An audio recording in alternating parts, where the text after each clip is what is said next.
See, as we walk this path, there is something you will do for you. That thing is to position your mind in such a way that every energy coming out for this show is converted to positive thought. As you do that, you will elevate your mind. You will elevate yourself. As you are elevated, your mind now has a broader spectrum of influence. Because it is broader, it will be picking up ideas like atoms. If you harness the ideas, you now create a path to your own genius. It is Splash 105.5 FM, the Integrity Station. We are broadcasting from Ibadan, in Oyo State. For this class, we want to look at contemporary politics. So I have titled this class, When Rivers Part, the Tinubu Aregbesola story. It's about storytelling. So, I tell stories, you tell stories. Ismail Omikbidon tells stories. You know, when a journalist goes on the mission of telling stories of his experiences, he comes with variations of the story. It is a journalist story.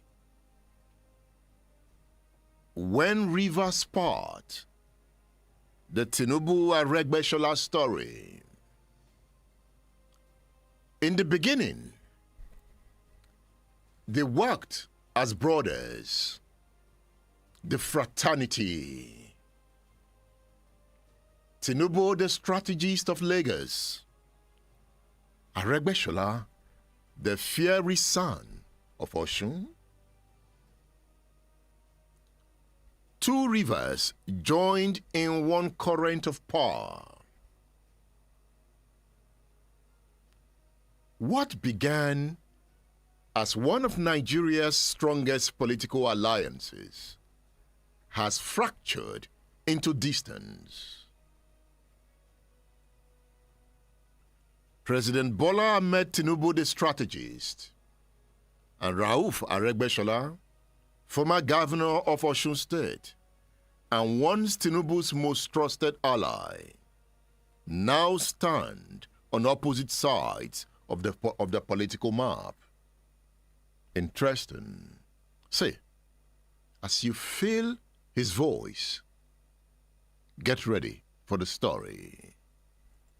Powerful was Aregbesola in that Tinubu's team? It was very powerful. Yeah, it was very powerful because I know that at some point, even as governor of Osun, there were certain positions that if you want to get it, you must come to Osun from Lagos. He was effectively in charge of some local governments, especially Alimosho, and you cannot decide who gets what from that enclave without his stamping. I hear that he was Tinubu's core man.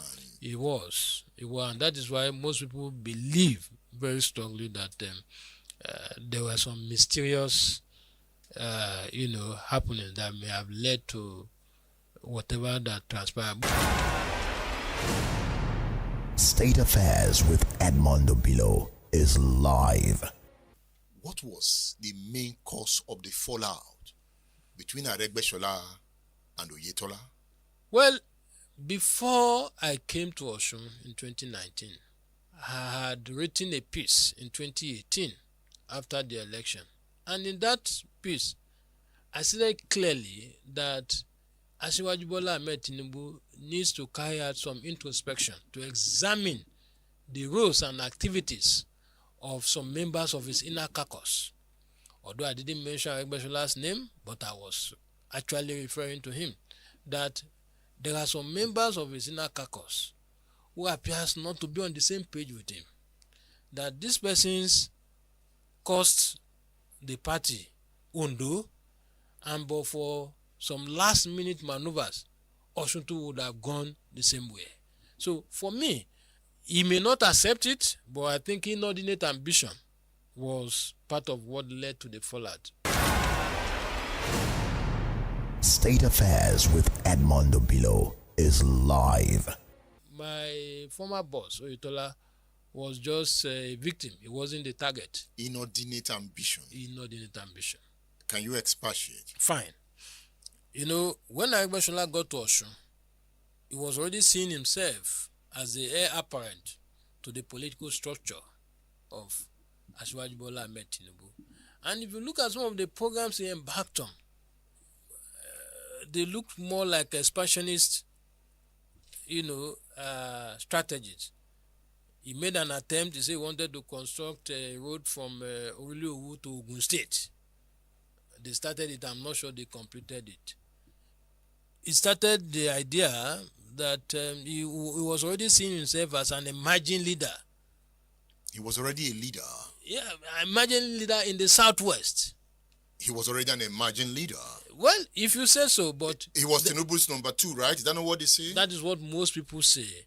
But he was already seeing himself as somebody who could topple, that political dynasty. That political dynasty. And so, when he now became minister, that now helped the situation. As minister, he was in Abuja, hobnobbing with other characters who also do not necessarily like Tinubu. So wait, the battle was against Tinubu. It was against Oyetola. Not Oyetola. Oyetola was just a victim. He wasn't the target. State Affairs with Edmondo Bilo is live.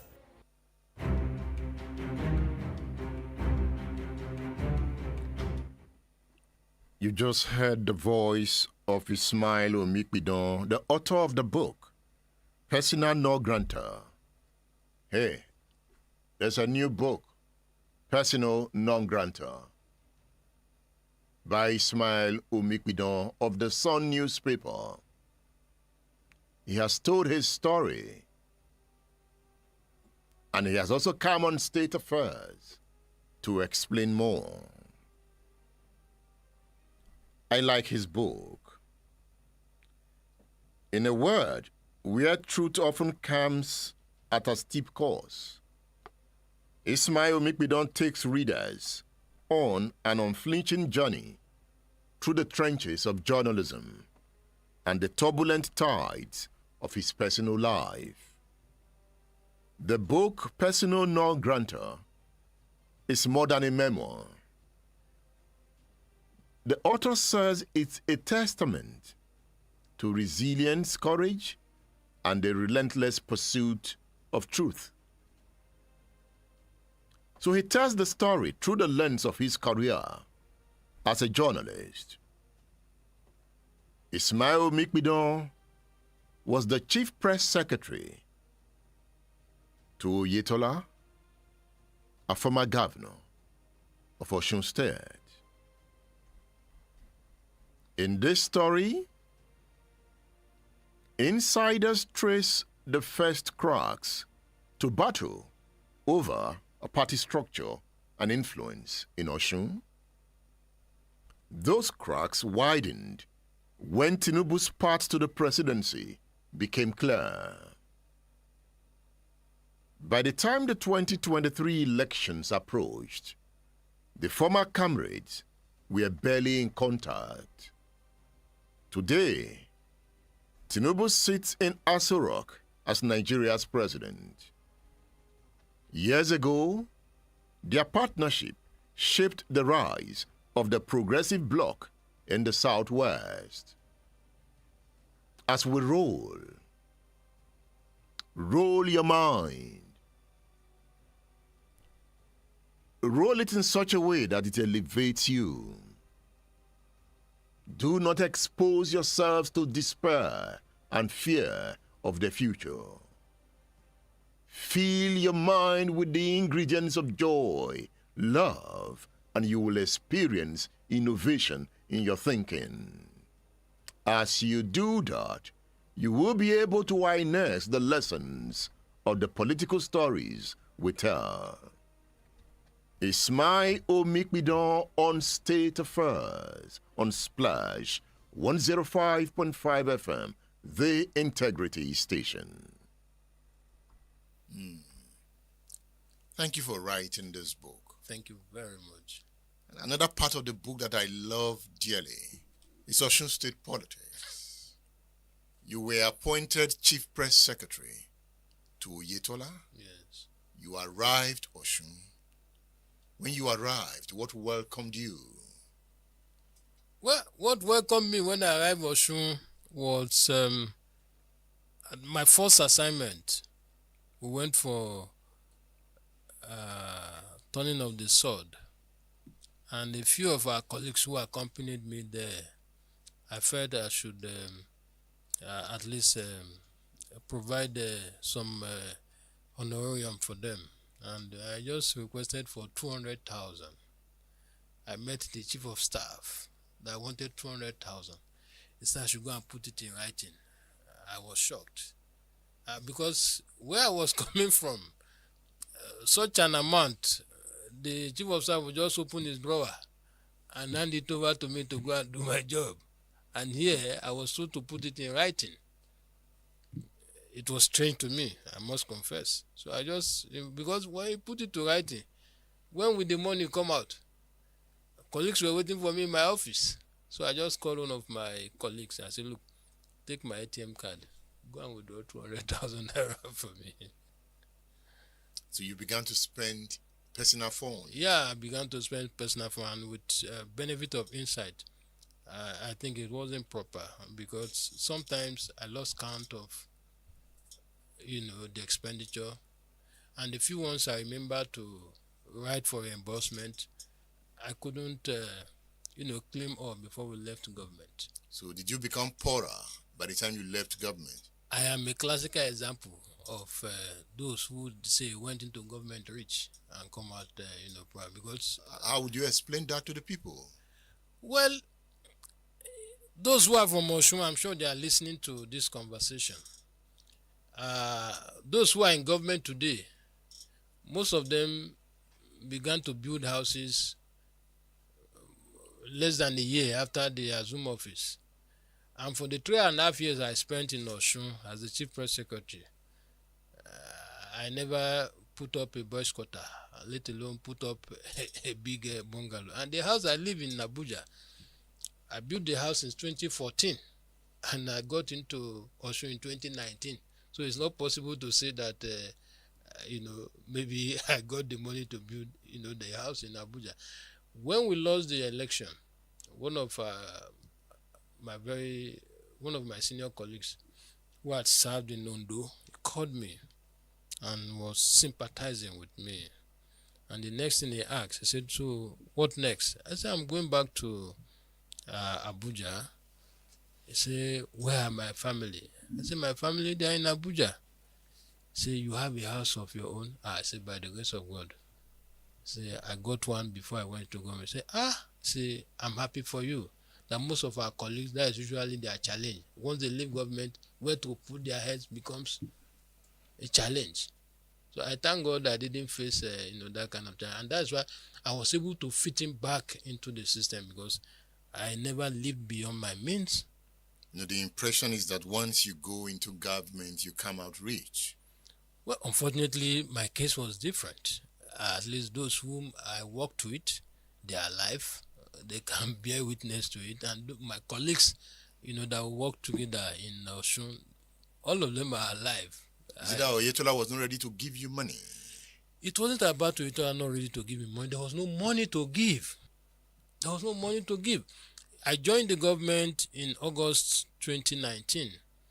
And as at the time I came in, I met him. He told me clearly that Osun Oluwo, there's no money in Osun. We have come to work. And that sank. And so when I came in 2019, I recall that was when he was trying to stabilize the state. Then, this is September, today is September 11. August salary will be paid maybe in 2 or 3 days' time. That was the pattern until around December. That was when workers started receiving salary as at when due. So he met a terrible financial situation. Oh, as at the time he took over in 2018, from the information available to me, he didn't know where the salary of that month was going to come from. Why was it so? Was it that Aregbesola did not manage the system well? Well, if we look at the debt profile of the state and with what we saw eventually, I didn't believe, I want to say with all sense of modesty, that the man who handed over to him did not manage the state finances well. And it showed in what happened after he left. Look at what you wrote here on page 146 of your book. You said, under Aregbesola, only 3 people were calling the shots, to the extent that the party chairman had no say in party affairs. Correct. That is APC. Yeah. You said, but Oyetola returned the party to the people. He allowed the party leaders, elders, and members to take charge of the party, even with regard to nominations for appointment. He was democratic and allowed party stakeholders to have their say and weigh in decision making. Now you drop the bomb. If Oyetola was vindictive, Aregbesola would have been behind bars, considering the mess he created in Osun. Yes. Explain. Now, there were certain projects that money for those projects were paid, but there was nothing on ground to show for the execution of such projects. People talk about single uniform. Under Aregbesola, the entire schools in Osun were to put on one uniform, same uniform. Now, they introduced a manufacturer who was bringing the raw materials from abroad. Now, when Oyetola took over, that one, I think I met the woman too. Once there is rise in dollar, she will apply for variation. So it was a business the government was not making anything from. And because Oyetola had promised the electorate that if he becomes the governor and the people insist on reviewing some of the educational policies, that he will not shy away from it. And the first ESCO meeting that was held, the commissioner and special advisor in charge of education came up with lists of issues they want to be addressed. And that was what led us into setting up a panel led by Professor Oluaina to examine some of the issues. And so eventually the panel recommended that we should revert to, schools should revert to their, so there were so many things. So at this time, nobody carried Aregbesola along. Well, the committee interfaced with him. And from some of the things he said later, which I read, he said by the time the report of the committee was ready, that they didn't get back to him.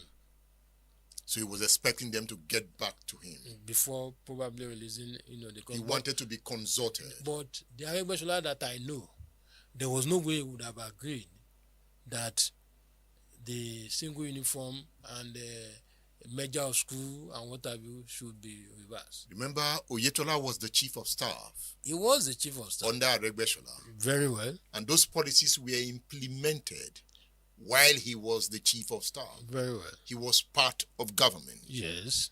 Was it that he didn't like those policies while he was the chief of staff? The personality and character of a leader at every point in time will determine to what extent you are able to influence his decisions. Those who have worked with Aregbesola, I never worked with him, but those who have worked with him and whom I have interacted with is the type that once he believes in a thing, he pushes it through. Your opinion or suggestion does not matter. And so, yes, he may be the chief of staff, but I doubt if he had hand.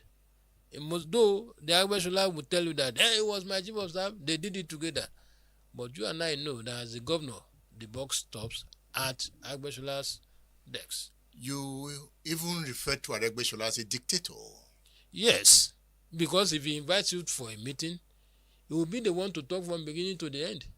You dare not talk back? You dare not talk back. You have no idea, you have no opinion. These were things you were told. I was told, and I also saw it happen in some of the meetings I attended with him. What did you see? The idea of, once you pick up, you are discussing something, he takes it over from you and even tries to school you on the subject, even though he may not have known much about the same subject. Some of his commissioners who worked with him, one of them met me debating a matter with my principal, and eventually my principal shifted grounds and allowed me to have my way. And he told me pointedly, he said, you are lucky that even as a lawmaker under Aregbesola, they had no say. I said, well, thank God I didn't come to work under that kind of administration. I probably wouldn't have stayed. State Affairs with Edmondo Bilo is live.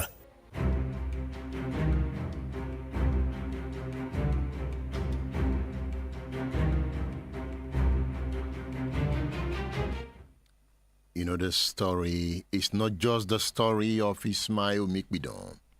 It is also your story. It is the beginning of the story. Are we sure the radio man will finish the story on this edition of State Affairs? But the most important thing is that I have started the Osun story. I am looking into the political crisis in Osun. Who wants to come to Osun with me? All right, the ride has taken off. We glide. Let me hear your voice. 070 694 930 00. 070 694 930 00. Or 070 144 757 70. That is 070 144 757 70. So call the radio station. Ismail Omikbidon.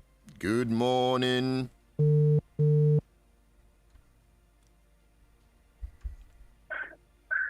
Good morning. Hello, good morning. Your name and where you calling from? My name is Ademola Rahim. Make your point. How are you, Mr. Radio Man? I'm good. It's been a while. I'm glad to hear your voice this morning. Unfortunately, Ismail Omikbidon is my cousin. And all he's saying about Osun is the truth and nothing but the truth. Anyway, we in Osun, we're still looking forward to seeing a day when Osun will be completely liberated from all these, powerful politicians. But to my own view, I believe that one day people will know the truth in Osun. And that's all. Thank you. Thank you very much. Thank you for calling the radio station. The lines are open. Let me hear your voice. It's your time to shine. Good morning. Hello, good morning. My name is Akinguri. I'm from Osun, actually. So this conversation, I've been following it since morning and since when you started. So all I will say is that it's unfair to hear from this from a particular version. I think before you can know the truth of what happened in Osun, you should invite people from the other side to let them speak about Oyetola, as this man is talking about Aregbesola. So he can speak. When he speaks, he can talk in favor of his principal. So you can hear from other versions too, and from there people can judge. So I think it's one-sided the way he's talking. Thank you. Thank you for calling the radio station. The lines are open. Join the discourse. 070694 93000. Hello. Hello, good morning. Yes, good morning. Quoting from Festus Adedayo, betrayals in politics is really, really paramount in Nigerian political circles. Nigerians are betrayers right from the time of Awolowo. Aregbesola is just acting according to colors. He's a blatant betrayer.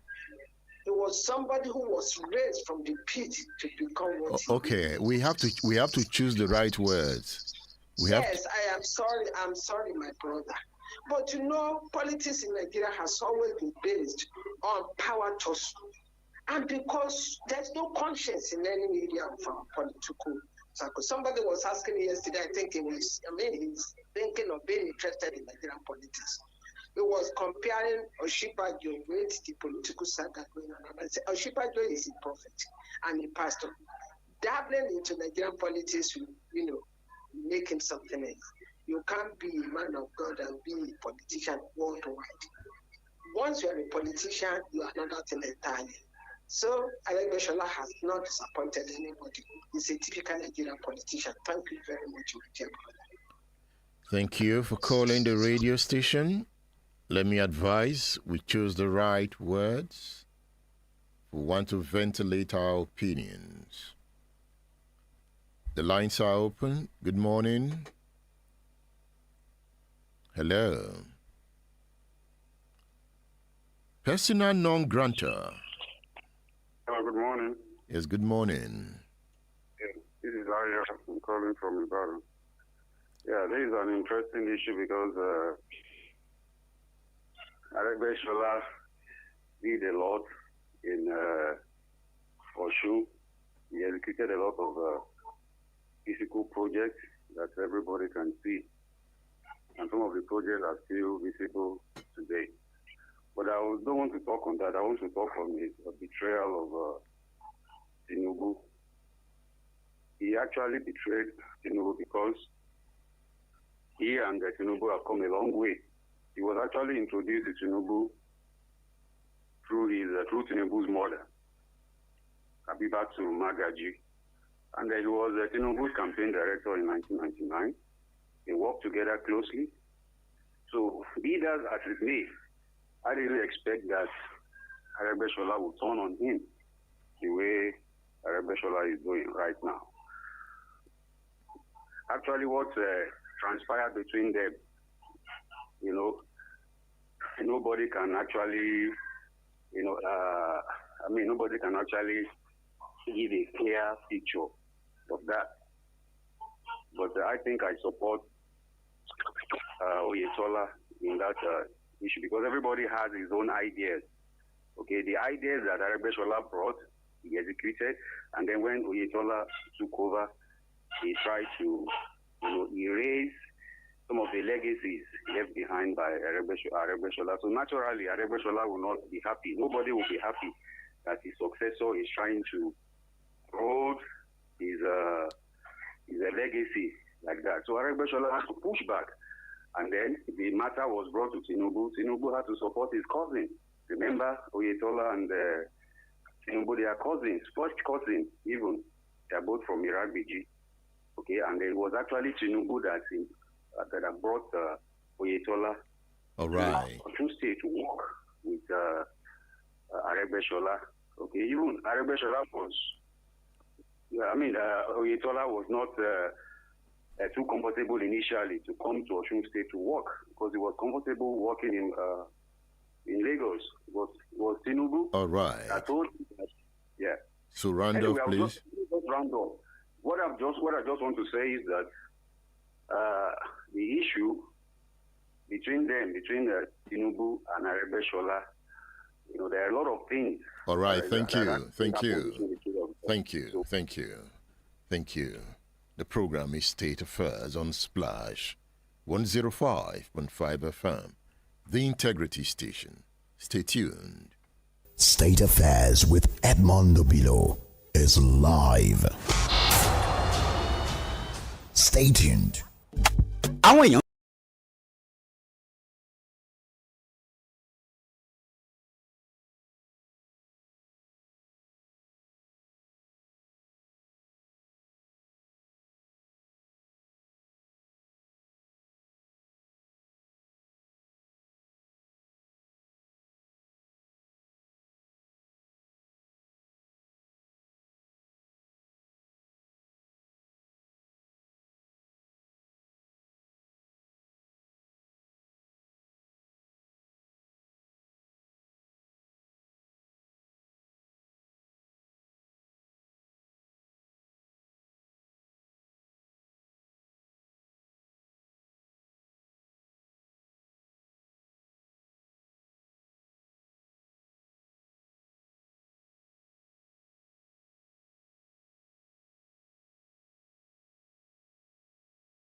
Actually at the Idianyure section of this, and you can see what is going on behind me.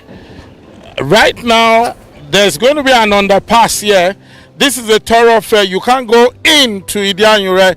If you need to come out into the express, you have to go down to Olomi to come out here.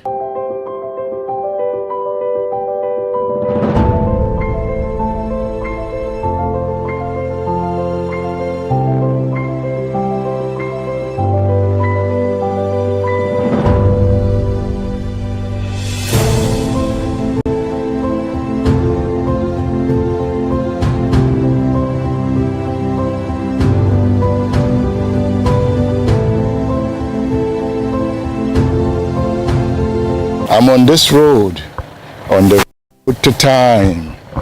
I'm on this platform, on the platform to fly.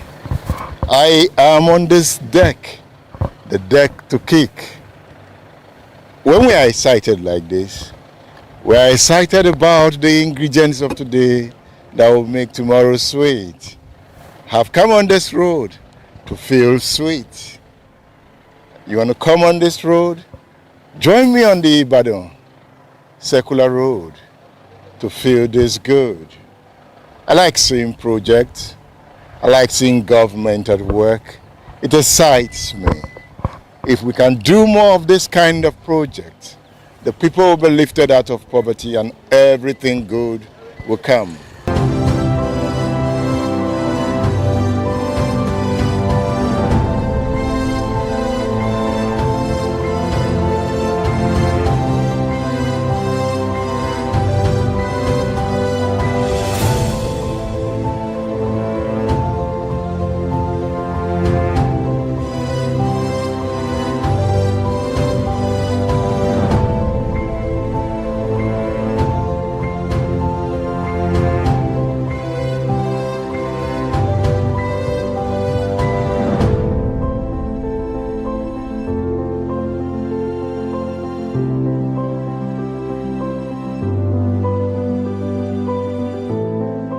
we are at the Olomi end of the lot 1 of this project, where we have the entry and the exit point.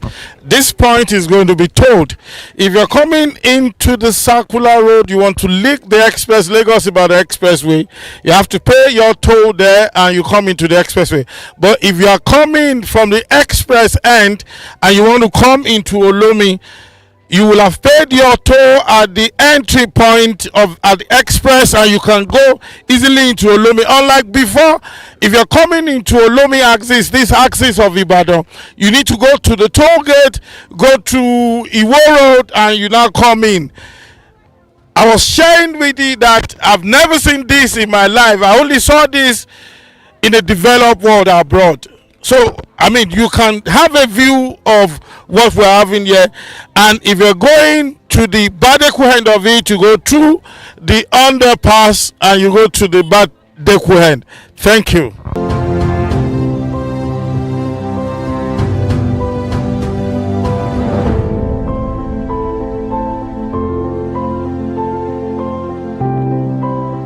Ṣé ọ̀nà yìí ṣó ti ń jẹ́ káwọn èèyàn tún máa wá nílùú sí àbí. bẹ́ẹ̀ ni o oríṣiríṣi èèyàn látàrí rí wọ́n ti ń wọ bí kódà àwọn ọmọ tí wọ́n ti gbé lẹ́lẹ̀ látàìmọye ọdún tí wọ́n san lọ tí wọ́n lọ kálukú ti wọlé wọ́n ti ń wọlé wá torí ọ̀nà. Let me quickly interpret what she just said.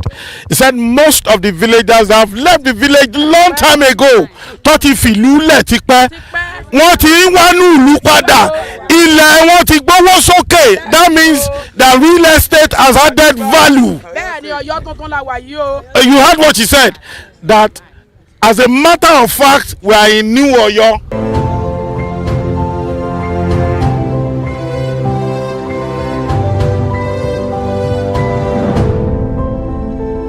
We are having a project of international dimension. What does that speak of the intentions of the Oyo State government?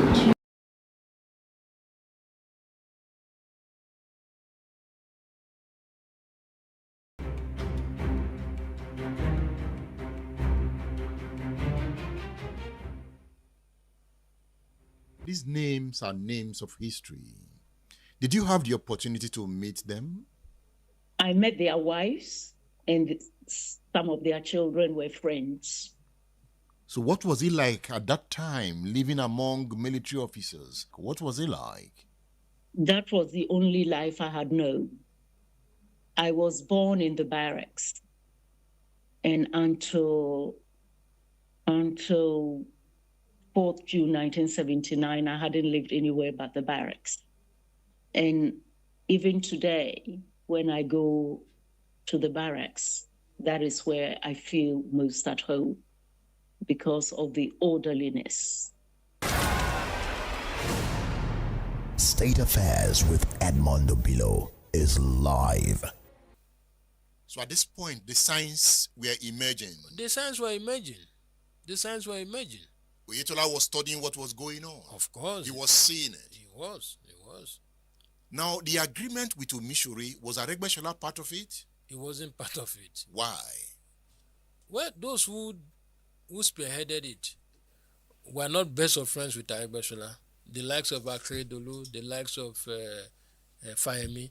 I think the only person who perhaps relates well with Aregbesola at that point was the late Ajimobi. Those were involved in that, and that is why the Aregbesola people will tell you that Omishori was brought to spite Aregbesola. State Affairs with Edmondo Bilo is live. I saw pure strategies of war. Yes. In this book. That's correct. I can also title this book Odenilo's Strategy of War. Yes. And I have read The Art of War. That's by correct. Sun Tzu. And I'm saying, we also had our strategies of war. Yes. Let's look at the strategies of war that Odenilo adopted in the Osogbo battle. That was the first thing when I was young that I started learning. What is our strategy of war? What is the battle formation? Then I learned a lot from Odenilo's strategy of war. He didn't just fight. For about 30 days, when they were in Sogo, They did not attack the enemy. There was counsels of war. What is the best strategy to attack these people? Right? Order-in-law first consulted his God. He was a worshiper of Sagu. He consulted Osun. How do we fight this battle? The Osun told him, you will win this battle, but you have to take me along to win this battle. So, having consulted his God, that is spiritual exercise. He prayed. He sought power. He sought protection from his God. He was given proper direction, what he should do to win the war. So, he carried the Osun to the battlefront. All the three things that was bestowed upon him by the Haja was taken to the war. The Osun, the staff, and the pigeon. So now, when they heard the council of war, they decided to attack the Fulani. That is another thing. The Fulani at night. Fulani, they had horses. So the Ibadan cannot fight them in the day because they use their horses as a weapon of war as well. So they decided to attack them in the night. They knew that they are always weak. Having fought alongside with them, he knew their strategy. So he made a group battle formation. He divided his army into three. He led the one, and he put some strong personality, strong general, in the other two the soldiers. So when they attacked, it was in the night. So they attacked through the night, and they shot the people. By the time they attacked them, they were sleeping. They were confused. And those who were not dead, he sent his pigeon to take poison to the river where they drink, the Fulanis were, to the camp of the enemy. The pigeon delivered the poison. And those who survived the war, they drank the poison. By the time they woke up, they are almost dead. Those Ibadan just marched upon them and took over everything. So it was a real military strategy. Very, very tactical. Order-in-law knew his onion very well. He was a real war general of Yoruba. State Affairs with Edmondo Bilo is live.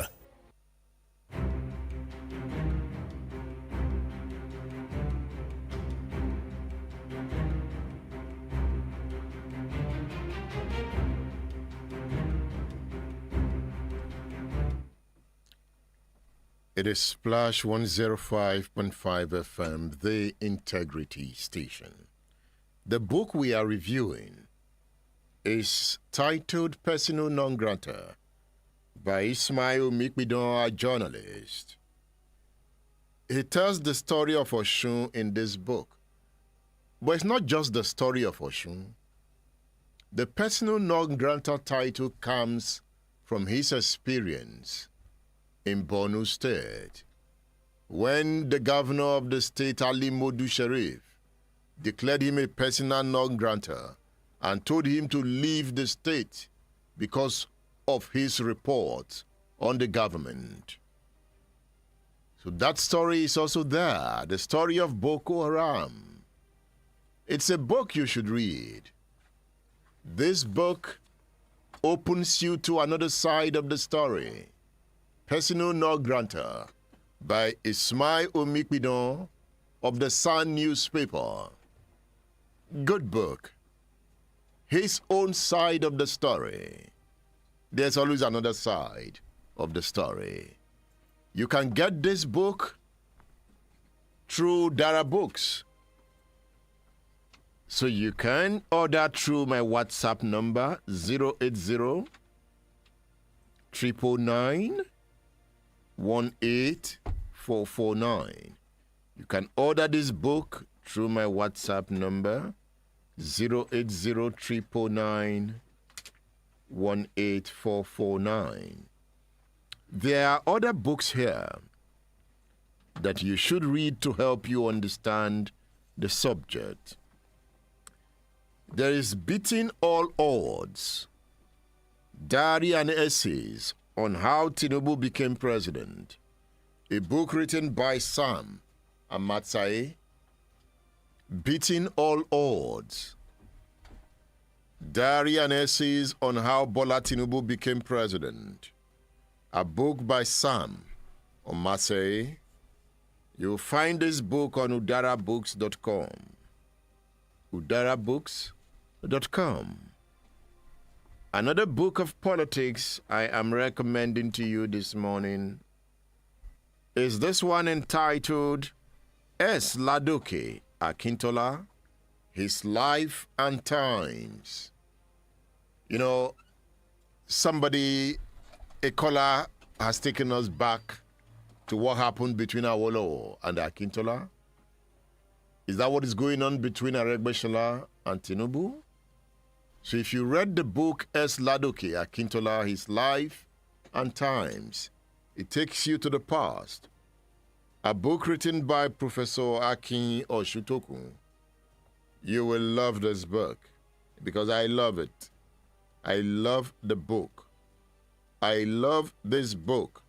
S. Ladoke Akintola, His Life and Times by Akinjide Oshutokun. So I've recommended 3 books to you. Persona Non Grata by Ismail Mikbidon, Beating All Odds, Diary and Essays on How Bola Tinubu Became President, and S. Ladoke Akintola, His Life and Times by Akinjide Oshutokun. The program is State Affairs on Splash. Now,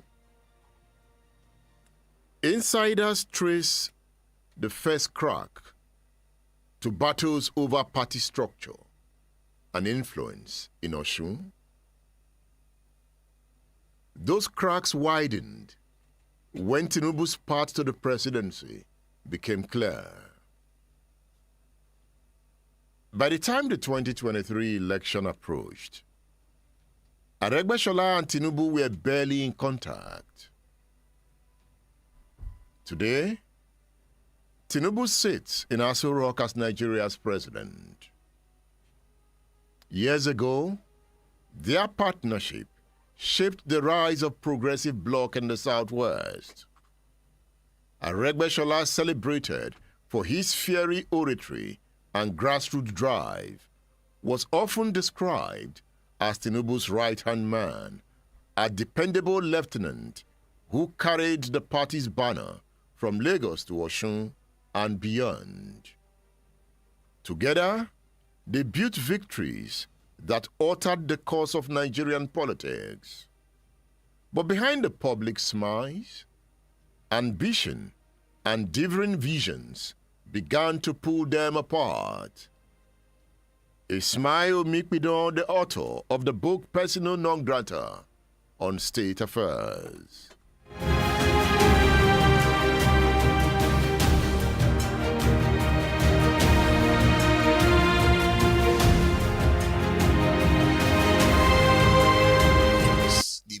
Cause of the fallout between Aregbesola and Oyetola? Well, before I came to Osun in 2019, I had written a piece in 2018 after the election. And in that piece, I said clearly that Asiwaju Bola Ahmed Tinubu needs to carry out some introspection to examine the roles and activities of some members of his inner caucus. Although I didn't mention Aregbesola's name, but I was actually referring to him, that there are some members of his inner caucus who appears not to be on the same page with him. That these persons cost the party undo, and but for some last-minute maneuvers, Osun would have gone the same way. So for me, he may not accept it, but I think inordinate ambition was part of what led to the fallout. My former boss, Oyetola, was just a victim. He wasn't the target. Inordinate ambition. Inordinate ambition. Can you expatiate? Fine. You know, when Aregbesola got to Osun, he was already seeing himself as the heir apparent to the political structure of Asiwaju Bola Ahmed Tinubu. And if you look at some of the programs he embarked on, they look more like expansionist, strategies. He made an attempt. He said he wanted to construct a road from Oriliowu to Ogun State. They started it. I'm not sure they completed it. It started the idea that he was already seeing himself as an emerging leader. He was already a leader. Yeah, an emerging leader in the Southwest. He was already an emerging leader. Well, if you say so, but... He was Tinubu's number 2, right? Is that not what they say? That is what most people say. But he was already seeing himself as somebody who could topple, that platform. That political dynasty. That political dynasty. And so, when he now became minister, that now helped the situation. As minister, he was in Abuja, hobnobbing with other characters who also do not necessarily like Tinubu. So wait, the battle was against Tinubu. It was not against Oyetola. Not Oyetola. Oyetola was just a victim. He wasn't the target. Aregbesola was targeting Tinubu. He was targeting Tinubu, and from what is happening today, you know that it's obvious. Did Tinubu know that he was going to be made a minister? Tinubu knew from the information available to me. In 2018, after the fallout of the governorship election, Otunba Yola Omishore helped APC to win the rerun. And before that, they had understanding, they had agreement. In the north, they don't joke with agreement. If you want to blackmail any northerner, if you had any understanding with him, just remind him that, look, Amana, we had this understanding. So they had an agreement with Omishore that he was going to be made a minister. The number of, they agreed on some slots for commissioners and what have you. And so based on that agreement, and those who were privy to that agreement, the late Akeredolu, former Ekiti governor, Kayode Fayemi, they were all Buhari men per se. So in the course of the ministerial nominee, it was Omishore's name that was on the list. Now, but when Baba Kande and Asiwaju sought an audience with the late Buhari, that was made known to them, and Baba Kande was said to have said, no, you can't decide for us. It was at that point that Aregbesola's name came in it. But Aregbesola will tell you today that it was Buhari who made him minister, and he will also tell you that Oyetola nominated Omisore and not him.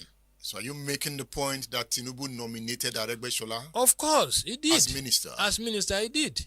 Together with Baba Kande, they were privy to his nomination. Did they tell Aregbesola this?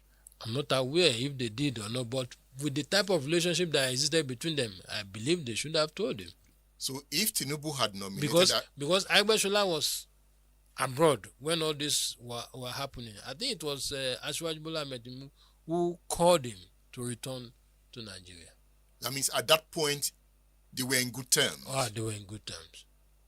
How could they have been in good terms after the struggle to win the election in 2018? It was a struggle. Yeah, it was a struggle. And you said that election was a referendum on the performance of Aregbesola. You said it in your book. Yes, because he was the outgoing governor and he was the one promoting the APC candidate. Wholeheartedly? Well, with benefit of insight, I don't think it was wholehearted. He didn't want Oyetola to win? I wouldn't say he didn't want him to win, but he never supported his governorship ambition. From what I gathered, and from what I saw eventually. He had his own candidate? He had his own candidate. Who was his SSG? No, not even his SSG. The SSG wanted to run. Yes. But he told some persons that...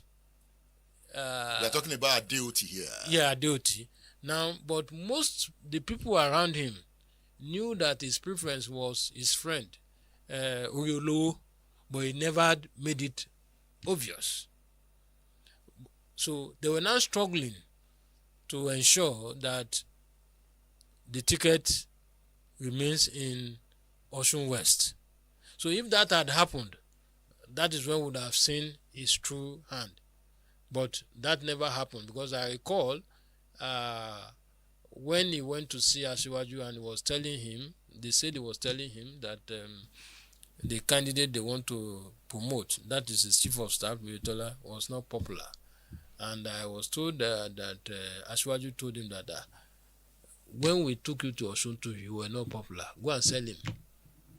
Oyetola was Asiwaju's candidate. He was Asiwaju's candidate. Asiwaju wanted Oyetola. Even though my interaction with the workers after I had returned, some of them revealed to me that they also played a role in making Asiwaju to support Oyetola's candidature.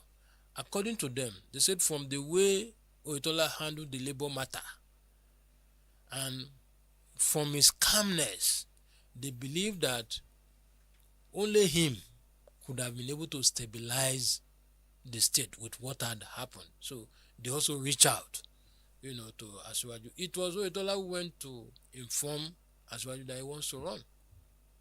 So, having endorsed Oyetola as his candidate, Aregbesola had no option but to accept. He had no option, even though he didn't like it. He had no option. The leader has said, this is the way we are going. This is the way we are going. And once he was the candidate, he traveled the campaign, and he said they must not start the campaign until he returns. If you cross-check, Oyetola never had enough time to campaign. So at this point, the signs were emerging. The signs were emerging. Oyetola was studying what was going on. Of course. He was seeing it. He was. Now, the agreement with Omishori, was Aregbesola part of it? He wasn't part of it. Why? Well, those who spearheaded it were not best of friends with Aregbesola. The likes of Akeredolu, the likes of Fayemi. I think the only person who perhaps relates well with Aregbesola at that point was the late Ajimobi. So those who were involved in that, and that is why the Aregbesola people will tell you that Omishori was brought to spite Aregbesola. They believe very strongly that they never needed an Omishori to win that by-election. And the Oyetola group were saying, look, if the mess that was created didn't happen, there was no way they would have run to Omishori. Which mess? The way the campaign was managed, the way the candidature was managed. But good enough, I had predicted before the election that there will not be a clear winner at the first ballot. Did the APC steal that election from PDP, the 2018 election? Well, did Adeleke not win that election? When you use the word steal, it's strong. Mm-hmm. Although I do know that in a political arrangement, certain things happen that may not be too apparent to us.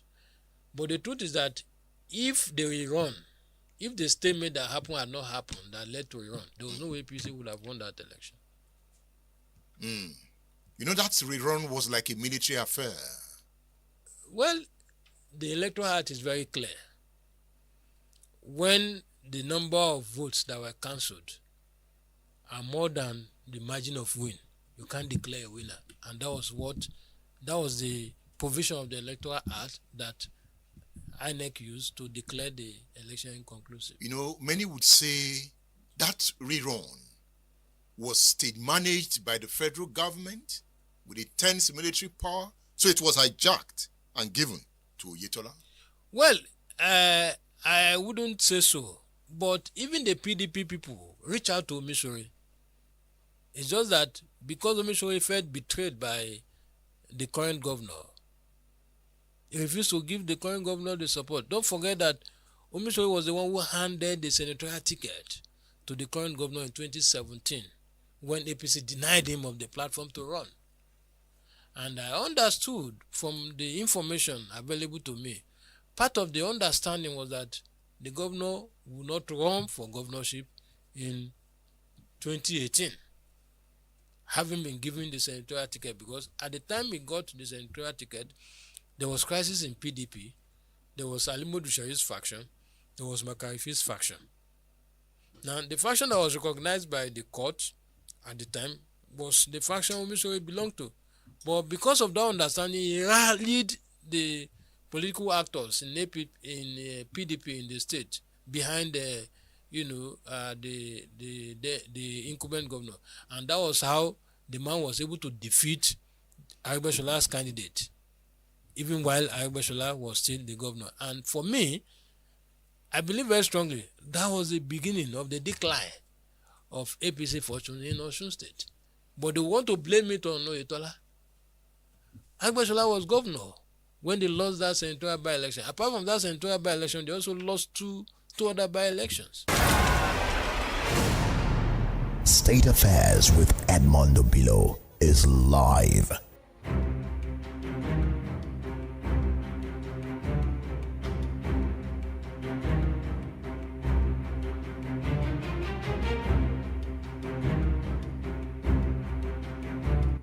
So let's talk. The lines are open. You are listening. Join the discourse. 070694 93000. That is 070 694 93000 or 070 144 757 70. That is 070 144 757 70. So those are the studio numbers to call. Join the discourse. Are you on X? Let me see you. Yes, I can see you on X. Studio numbers to call. Join the discourse. Are you on X?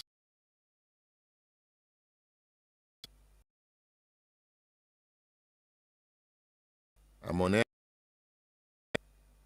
When rivers part, the Tinubu Aregbesola story. Hello, good morning. Good morning. I'm still Ademola from Ibadan. You see, in the case of Aregbesola, Please turn down the volume of your radio set. Okay.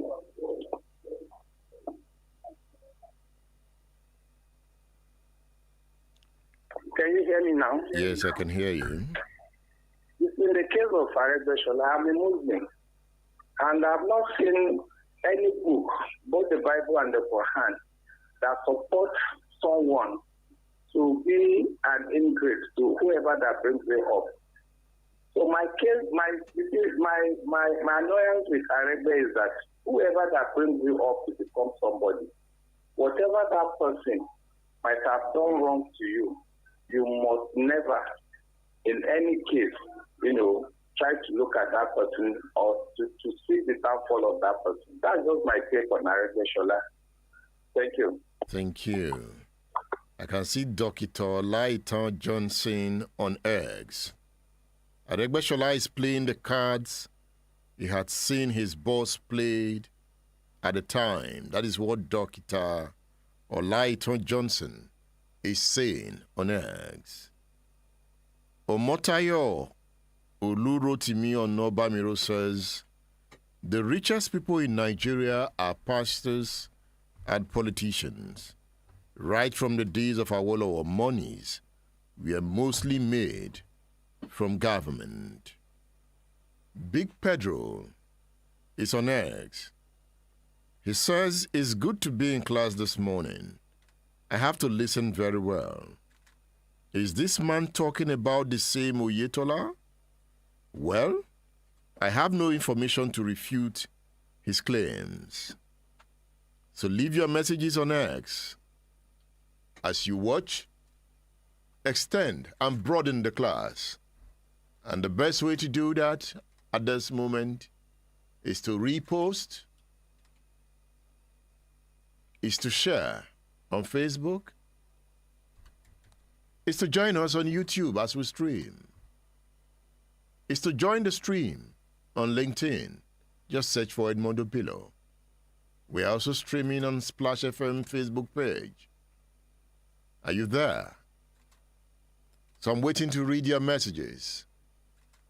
The lines are open. Join the discourse. The subject of the class, when rivers part, the Tinubu Aregbesola story. But here, we are listening to the story of the journalist Ismail Migbito, the author of the book Personal No Grantor. It's a book you should read. Let's take some calls. Good morning. Hello, good morning. Hello, good morning. Yeah, good morning. Yeah, my name is Adebayo Adedeji. I'm speaking from Elisha. I would like to contribute to your program this morning. The ball is in your court. Yeah, I want to toe the line of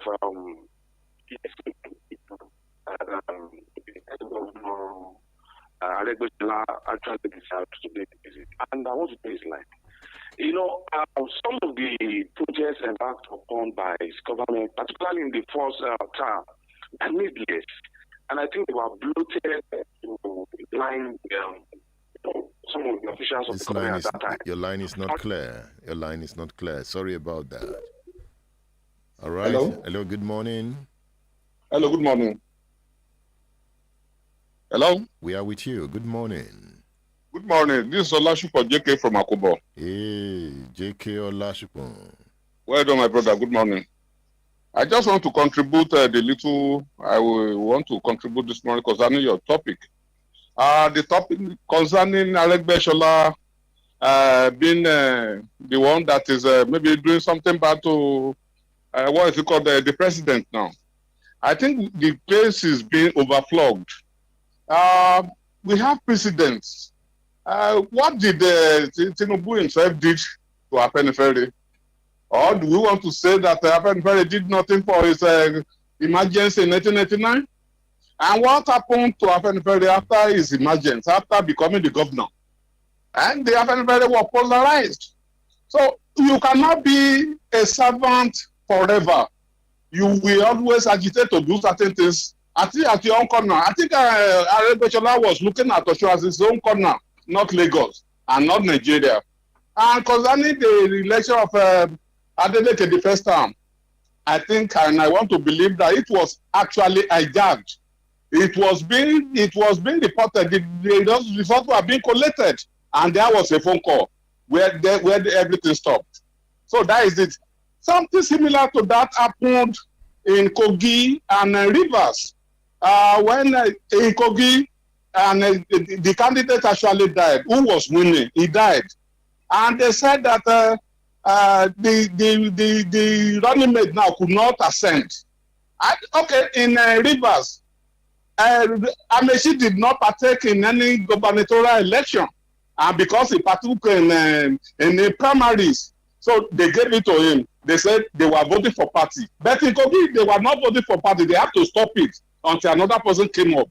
So we have all these loopholes in our constitution and the way we practice democracy here. Thank you very much. Thank you, J.K. Olashupo, for calling the radio station. Join the discourse. Let's hear from you. Good morning. Hello. Are you there? Okay, but soon we can hear him. Hello, good morning.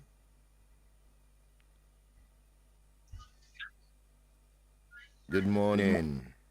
Hello, good morning. It is Hello, Splash. good morning. Good morning. My name is Akem. Hello.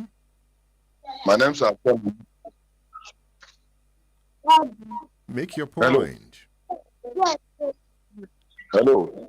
All right, Hello, thank you. Thank you. Thank you. Yeah. Hello. It seems you can't hear us, but we can hear you. Yeah, I can hear you too. I'm speaking. All right. So my name is Boye. So what I want to say once again now is that the man that was speaking there was saying Omishori and Aregbesola and the rest that they are not in good times. They cannot be in good times. Like Tinubu and the present president and Omishori, they were like contemporaries in politics. And when Omishori was vying to become the governor of Osun State, he contested against Aregbesola, which Aregbesola defeated him with the help and support of this same Tinubu and the rest. So in that regard, it doesn't mean that because Aregbesola defeated Omishori in politics to become a governor, that Omishori will now become his mate. No, there are big ones and there are levels, there are categories in politics. So that is what is clear. That is what should be made clear there. That Omishori and it's not in good terms with Aregbesola. It is understandable because they contested against each other and someone won. The beef might be there. So that is what I want to contribute once again. Thank you. Thank you for contributing to the discourse. I'm waiting to hear from you. Hello, good morning. Hello, good morning. It is Splash. Yes, I'm still John Oisi. Hey, John. Yes, in life, generally, leaders are made and leaders are born. It takes two to tango and agree to have the same ideologies. But when ideology become different, what happens? The people must part. Whether you contest against me or I contest against you initially, and I did not win and you won, it does not mean I should, because of that, begin to witch hunt you. And if you look at all the politicians today, except 1% that grew from nothing to become somebody in politics, 99% of them were aided by a particular person at a particular time or a particular event or at a particular time. So that shouldn't have bring any dichotomy in the politics of Osun State. The only thing they should do is all of them should mellow down and put their hands together to build that state. That state is one of the enviable states in Nigeria, the way I look at it. Because the people are willing, especially the Adeleke families, then they are willing to develop the state. Somebody now is working on electricity in that state that is going to connect his own electricity to the national grid. So let them join hands together. And instead of playing politics of calumny, they should aid themselves to making that state an enviable state. Thank you, Edmond. Thank you, John Onyisi. Thank you. KG Akinwale says Aregbesola knows Tinubu well. So he's playing the cards they assembled together. Okay, that is another dimension to the discourse. There's this caller that has been persistent on this phone. This is not Splash FM phone at the moment, but I'll pick this call. Let me see. Hello, good morning. Hello. So I just want to quickly contribute. It's apparent now the reason for the fallout between Aregbesola and Tinubu. One of your callers that called earlier, he said, and I'm trying to paraphrase or quote him now, that Oyetola was or is Tinubu's first cousin, that is also from Iragbiji. And it's understandable because Tinubu decided that Oyetola should be Aregbesola's chief of staff, from chief of staff to governor. While Aregbesola thought he has arrived in Osun State and he can dictate things. So I think the problem is out of the ambition of Aregbesola to control something, to control the things in Osun State. And that is at variance with what Tinubu wants for the state. Tinubu wants to continue to run the affairs of that state. Okay, I offer you my WhatsApp number, the way I've just offered that last caller from Germany. You can call my WhatsApp, especially those who are listening outside the country. Yes, because I get that complaint all the time, that it's easier for them to connect on WhatsApp. Hello, good morning. Hello.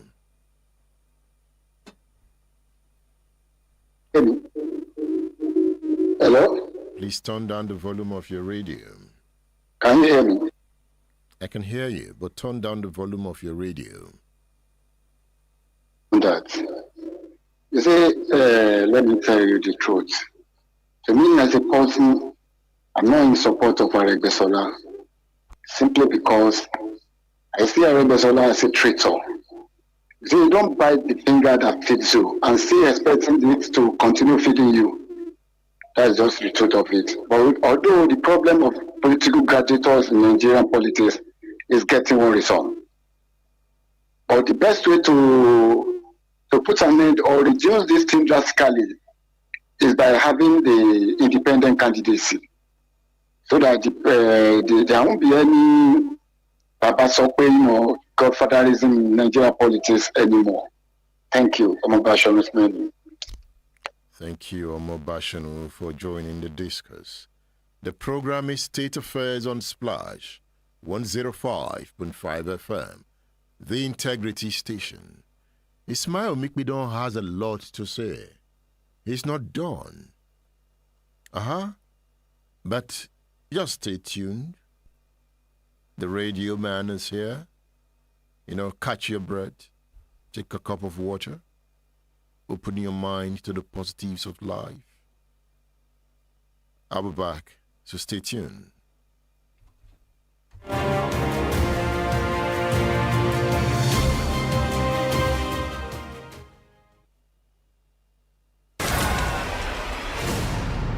State Affairs with Edmondo Bilo is live. State Affairs with Edmondo Bilo is live. Stay tuned. Splash F.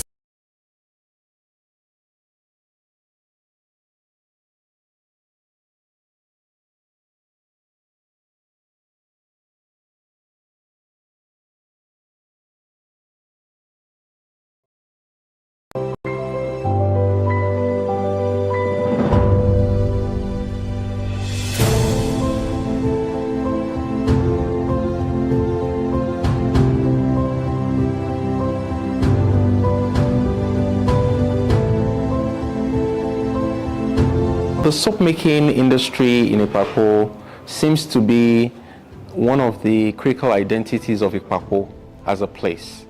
Every homestead has its own methodology of going about the soap-making in Ikpapo, but it's still cottage industries. It's still at subsistence level. It's at the lowest rung of the value chain.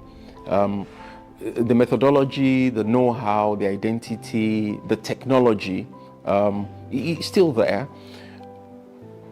In my view, there is an opportunity, a great opportunity for this to rise further up the value chain, which is the thrust of the kind of intervention we're trying to make with our foundation and the National Youth Service Corps members and volunteers that are working with us on this project. The industry of our women and their economic importance to the livelihood of families, to training children and helping the community grow, for the longest time, I believe, has been underemphasized, has been understated. Our women are not indolent. They are hardworking. I mean, if you go to the length and breadth of the southwest of Nigeria and southeast as well, you find them industrious, hardworking, dedicated, breadwinners, I dare say, in the society. So the thinking that women are sitting at home, warming the bench, to be given handouts is a fallacy that has gone for too long. A research of this nature will find, let me give an example. We were valuing the naira worth of a tray that one of the women our team worked with was selling. And that old tray was going to about 50,000 naira, sold in a day. If 50 to 70,000 naira is sold in a day, multiply that by 10, okay? Suddenly that woman is no longer the poor peasant that we thought she was. But the challenge is the packaging, the branding, the identity, those other things that will add value to it to make it acceptable on a global market, on a global scale. Refining the technology, like a conversation with the KBSC would have shown that while they are using their legs to thread in the process, a machine could be done to thread from the white oil to the black oil, consolidating it to take it further up the value chain from cottage industry to, a small soap making factory. And from that further down is what needs to be done. But that the women are involved, the women are active in industry, and the women are critical to the economic success story of a place like Ikpapo, as they are as you find across the length and breadth of Africa. Oshe Dudu is the identity of Ikpapo. Interestingly, together with our Ori, which is shea butter, and we also have our variant of Gari. So when I'm not throwing shades at Ijebu Gari and Egba Gari, but we have our own Ikpapo Gari as well. But the focus here is our Oshe Dudu. Yes, Oshe Dudu is the identity of Ikpapo to the world that can distinguish us and is on the journey, particularly with this opportunity you've given us, Edmond, to be documented to the world. What we're trying to do at the Beulah Day Foundation, working with Ikpapo and the National Youth Service Corps members working with us on the project and the volunteers, is that by the time we had the branding, we had the funding for them to upscale, so from subsistence level to cottage industry. By the time we help them with the identity, because Oshe Dudu is organic. Where we are talking about sustainability, we're talking about an eco age, we're talking about green gases and all whatnot. Something that's not chemical based, something that is that has health benefit to the world, properly packaged. When we can document the each bar soap and tell you what is in it, from the ori that is there to the ash that is there to the process, but with that refinement, which is what the world needs to see, and then the identity from each ojule that is producing it. So for instance, I'm from the Elegbesola, and we'll find almost every house has their own methodology and the people doing it, the women that are doing it. So if we brand it and say from Ile Balogun or Ile Mogaji or Ile original product of Ikpapo, Oshe Dudu of Elegbesola certified, the same way you certify organic products, and we package it and put it together and we put it in the global scene, then we not only elevate our people from just subsistence making of Oshe Dudu black soap, we also elevate them, give them visibility to the world in terms of their craft that has been there for ages and ages, and the technical knowledge is still resident in the family, and then we can then lift our people also from poverty to greater economic value. And the world is waiting for this. The world is waiting for Ikpapo. The world is waiting for our Oshe Dudu, and that's what we're partnering with the world and yourselves and the good people working with us to present to the world. Yes, Oshe Dudu is our identity. We're proud of it. We own it, and we're trying to take it to the world. The work we're doing currently is to document the footprints of Oshe Dudu, starting from the origins to the active part of our citizens, our women that are involved, to valuing their wares, their inputs, their output, their sales. That's the process we're working on. We're happy to share it at the end of the process. We're working a process, and we think we'll be able to get that data. The reason I'm able to say that was 70,000 was because we then said, Mama, Oshe Kekere, this small soap, how much did you sell it? It's 2,000. Really? And this one, how much is it? It's 5,000. Really? So you're actually carrying wares that is valuable. You look at it and you can easily, despise it, but that is real money right there, sold every day. What we then need to do is to find out, okay, how about financial inclusion, which is also something we do. Then open an account so you can then trace how much you paid into it. Instead of using it to feed your children and all whatnot only, then can you save? Can we give you counterpart funding to buy the equipment you require? Adding value to them while they are on their journey to economic, to better, because they're on the economic journey, they're on the rungs. It's just that they're on the low strungs. Just help them to grow a little better, and we'll capture the data in our process, and then that's the data we can share. At this point in time, today, we still don't have that data. The challenges we have with the methodology and the technology is something that we will get to when we're done with the documentation. So for instance, the wood, the ashes come from the wood. And a problem we have in Ikpapo is also the fact that our economic trees are being chopped and carried away.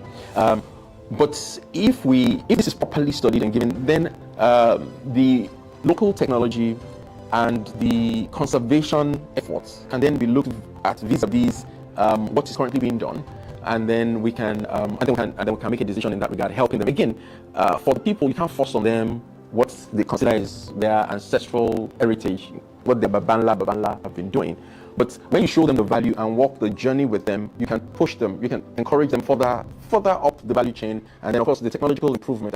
In an age where power is being generated with water in a bowl rolling, we need to move in that direction. We just need to follow that trend as well. And of course the raw materials for this Oshe Dudu is one of such as well. Water in fact is an issue. When you look at Ikpapo and the topography, the terrain, on one part of it, so for instance, Ile Mogaji, where I'm sitting here, is my maternal grandmother's family house. And it's called Oke Igbabo. Oke means hill or mountain. So you can see the rock formation right behind us. And we've done some infrastructure projects, including water supply, trying to get people water. And I mean, at 120 meters, we've still not hit water. We're going to 150 meters, and hopefully we'll hit it. If we don't, we'll still go down. So clearly that's a problem. Interestingly, in Ekwapo, it then depends on when you drive through the town. It's on two sides.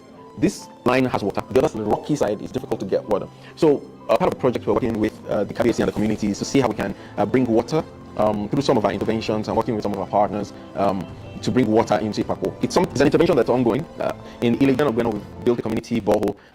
That's the example I cite, and with all the water, all the efforts we've done, we've not hit water. So we're working together with the community to see how we can improve water supply.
The title of today's class is When Rivers Part, the Tinubu Aregbesola Story. When Rivers Part, the Tinubu Aregbesola Story.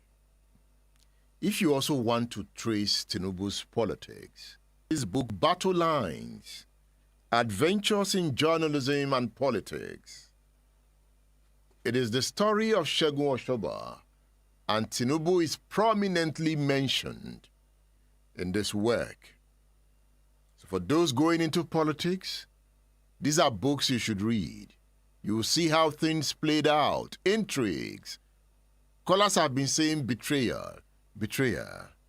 Politics is a struggle for who gets what and how. In Battle Lines, Oshoba tells his story. It is also the story of Obasanjo, the story of AD. So I recommend Battle Lines to you, Adventures in Journalism and Politics. You'll find the book on udarabooks.com. udarabooks.com. You can also order it through my WhatsApp number, 08039 18449. My WhatsApp number is not the studio number. So my WhatsApp number, if you are interested in ordering books, is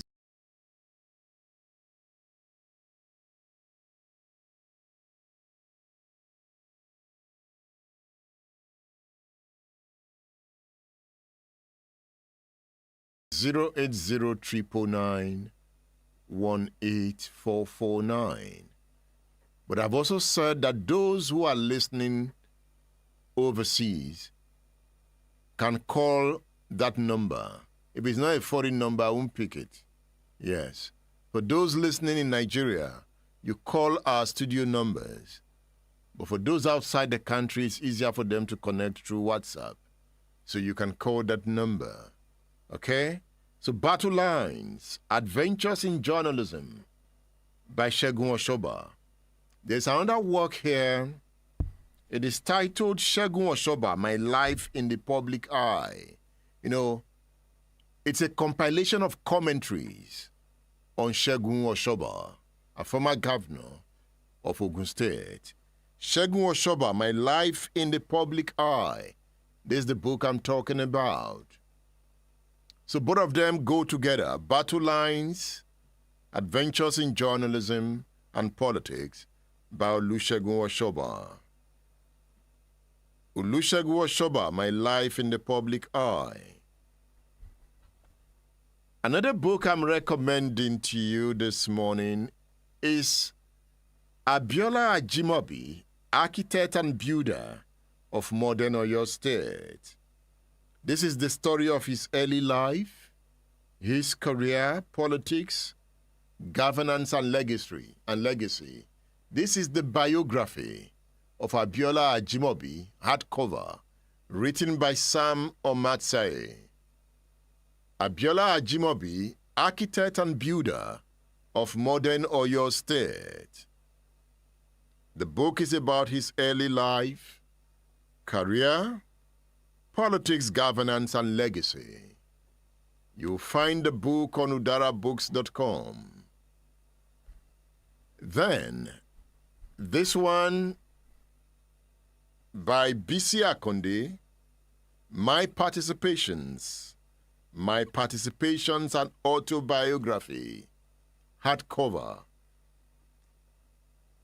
You know, you see, you need to read Bisi Akonde's book. The Baba was very blunt. The way he was dropping missiles. You need to read this book yourself. It is the story of Nigerian politics.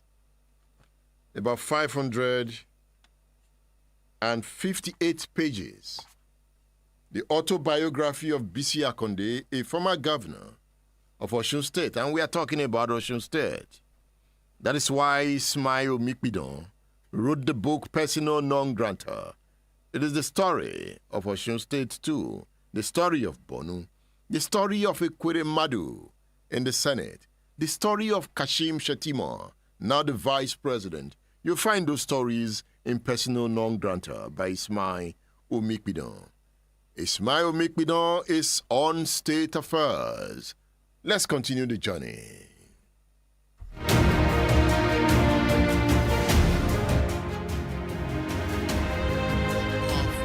Aregbesola in that Tinubu's team. It was very powerful. Yeah, it was very powerful because I know that at some point, even as governor of Osun, there were certain positions that if you want to get it, you must come to Osun from Lagos. He was effectively in charge of some local governments, especially Alimosho, and you cannot decide who gets what from that enclave without his stamping. I hear that he was Tinubu's core man. He was, and that is why most people believe very strongly that there were some mysterious, happenings that may have led to whatever that transpired. But like our elders in Yoruba land will say, that they ask you to do bad to someone is because you had it in mind to carry out that act. Otherwise, even if they advise you to do something that is not good, if you don't have it in mind, you shouldn't have carried it out. You know, many have said Tinubu is this political strategist that thinks ahead of others. Was he beginning to see that, okay, Aregbesola was getting very powerful, and he had his own ambition as president, only one captain in this ship. He needed to cut the feathers, the wings of Aregbesola by throwing up a challenger in Osun to tame him And that challenger is Oyetola. Well, it was not Asiwaju who threw up Oyetola per se. Because are they not related? They are related, no doubt about that. But it was Oyetola who went to inform Asiwaju of his intention to run. And he asked him, have you discussed with your boss? He said, not yet. And I think it was from there he came to discuss with the boss. But by that time, some persons were already rearing their heads as possible aspirants. But Oyetola has always been there. Yeah, Tinubu has always planted him there. Is that not true? I wouldn't say he planted him there. If anything, we should even commend Tinubu for allowing Oyetola to serve as chief of staff. Because don't forget, from the information I got, not even from Oyetola, not from anybody in Tinubu's camp, from some of the Northerners who are close to us, who are my friends, when they mooted the idea, Oyetola never wanted to come in as chief of staff. In fact, he was lobbying for one of his king's men to be appointed as SSG. And he had even spoken to some elders to help him talk to Asiwaju with regards to that. Only for Asiwaju to say that it's you that we want to use. And he said no, he wasn't going to do that. He reached out to some very close friends of Asiwaju to help him speak to Asiwaju, not to allow him go to Osun. One of them accepted and was kicking against it, but suddenly that one too changed his mind and said, look, you have to go. And what I later learned was that they knew the nature of Aregbesola and they needed somebody to help stabilize him. And with benefit of insight, if Oyetola had not served as Aregbesola's chief of staff, only God knows what would have happened. So from day one, Tinubu was the one pressing the button. Yeah, it's the leader of the team. He presses the button very well. He's the captain of the team. Oyetola, you have to go. Yeah. And he obeyed. Oyetola, you have to run. And he obeyed. Aregbesola, you need to back Oyetola. Aregbe obeyed.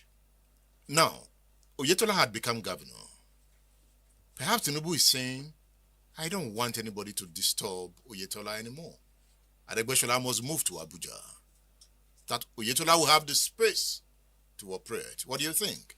I don't think so, because when the crisis was brewing and they had the meeting, part of the resolution at the meeting was held between Bababisi Akande, Oyetola, and Asiwaju Bola Ahmed Tinubu. And part of the resolutions from the meeting was that Oyetola should be allowed to face the governance, while Baba Akande, Aregbesola, and Oyetola would take care of the politics. And at that meeting too, it was agreed that Oyetola was going to go for a second term. Aregbesola was the one who took the minutes of that meeting. But he never abided by any of those resolutions. You're talking about the 2020 meeting? Yes, the 2020 meeting that was held in Ila. Let's read from your book. On page 148, Ismail Omikbidon writes, you need to see how elated I was 3 months later when I got intelligence that the meeting involving the duo and Tinubu would happen in December 2020. Tinubu was not president then. He wasn't. The meeting was to happen at the residence of Chief Akande, and on December 3rd, 2020, the meeting indeed held. At the meeting, from what I later gathered, the two gladiators agreed to work together on the basis that my principal, Oyetola, be allowed to run his show without interference. Was Aregbesola interfering? He was interfering in a way, because before they formed the cabinet, in fact, part of the crisis APC had, for me, I put it at a doorstep of Aregbesola, because he promised people positions without carrying the man who has the mandate along. Is it about mandate or about the caucus? Since he was number 2 in the caucus, you being governor does not matter. If you can take orders from Tinubu, you should take some orders from him too. Well, he Oyetola never took orders from Tinubu. You know, it's about the court here. Yeah. The Tinubu court. But he never took orders from Tinubu. The rules of the court is different from the rules. From what I was told, himself and Oyetola agreed that they would do 60-40. That is, 40 those who served in the Aregbesola's cabinet and 60 new entrants. And if you look at Oyetola's cabinet, we had several people who served in Aregbesola's cabinet who formed part of Oyetola's cabinet. But what they will tell you today is that those ones were close to Oyetola. That was why he chose them. But the thing is, that was part of the agreement. Now, there were persons that Aregbesola had promised positions for, that they will hold certain positions. I was aware, for instance, from the interaction with my principal and others around him, that it was Aregbesola who chose the chief of staff for Oyetola and the SSG. Now, Oyetola had no choice with the issue of SSG, but he protested on the issue of the chief of staff. He told Aregbesola that, sir, you allowed me to serve as the chief of staff because you know me. Chief of staff is too sensitive a position to be given to somebody I barely know. This man you are promoting, Alhaji Razak Salinshide, I barely know him. Until the day he came to introduce himself, I didn't know he went to Unilag, because Oyetola graduated from Unilag. And Aregbesola was said to have insisted that, well, if you don't appoint him as chief of staff, I won't be happy with you. But look at it this way. For me, I believe it was a booby trap. The SSG he nominated is from Ejigbo in Osun West, a Muslim. He nominated the chief of staff from Iwo, Osun West, a Muslim.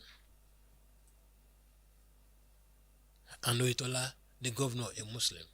There was no way that appointment wouldn't have raised some discomfort within the polity in Osun. At this point, you see, Tinubu appointed the chief of staff for Aregbesola. Aregbesola is also saying, I will appoint the chief of staff for Oyetola. After all, I'm the assistant godfather. Is that not logical? It's about the court. Well, it may be logical, but I want to believe that before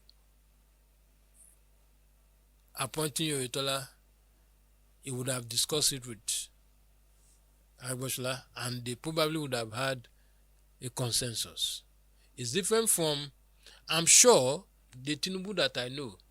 If Aregbesola had raised eyebrow, he won't impose Oyetola on him. And I will give you one instance. During the build-up to removing Oshimole as the national chairman of APC, they call meetings at will in Abuja. And there was one particular meeting that was called. Asiwaju reached out to my principal to say that he wanted him to be at the meeting. And my principal told him politely that he was already committed to another program in Osun, but that he would send his deputy. The only thing Asiwaju said was that I would have loved it if you attended in person. So when we got back from the office, because most times once we leave office like that, I follow him home, we do some reviews. So in the course of our review, because I was not there when they discussed it, he was the one who told me. So he brought this matter. And I told him, I said, sir, for him to have called you, and for him to have said what you said, he said, he wanted you to be there. And look at it this way, this is about politics, this is about the party. There are certain decisions that you will take, there are certain comment positions that you will take that your deputy may not be able to take. And in my presence, he called Asiwaju back to say he was not going to attend. And that's why I said, that gladdens his heart. And after dropping the call, what my principal told me was that, you see,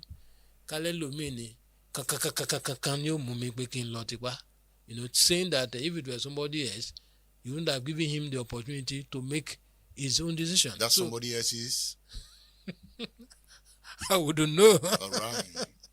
So that was the situation. That was the situation. So I believe very strongly, if he had resisted the way Oyetola resisted before Aregbesola, Asiwaju would not have imposed him on him. State Affairs with Edmondo Bilo is live.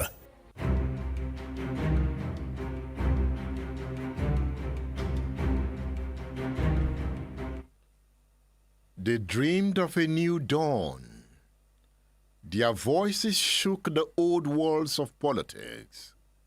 Crowds gathered. Drums of change beat like thunder. Victory tasted sweet as palm wine. But power is a restless spirit. Are you there? Power is a restless spirit. It tests the heart like fire tests gold. Between them, small cracks became wide valleys. The sound of ambition grew into a storm. But Tinubu rose like the morning sun. Aregbesola, from keeping a quiet profile, is back on the field. This time, he's ready to take on Tinubu frontally. He's no longer a member of the APC. He's now of the ADC. The battle line drawn long ago is prominent. 2026 comes. Osun goes to the poll again to elect a governor. Will Tinubu lose again? Time will tell. Will Aregbesola win in Osun? I am waiting on time. Will Adeleke dance his way to second term? Osun will decide. The lines are open. Join the discourse. Turn down the volume of your radio set. Good morning. Hello. Okay. That line. Just keep trying. We can see the phones beeping and smiling at us. Good morning. Hello. Okay, who do we hold responsible for this? My name is Oluwatomi. About the policy in Osun State. Firstly, no permanent enemy, no permanent friend in politics. That's for Omishori. And then two, Tinubu always tests loyalty. You will test your loyalty before he gives you anything. That's it. Thank you. Good morning, sir. Good morning. Osun is here.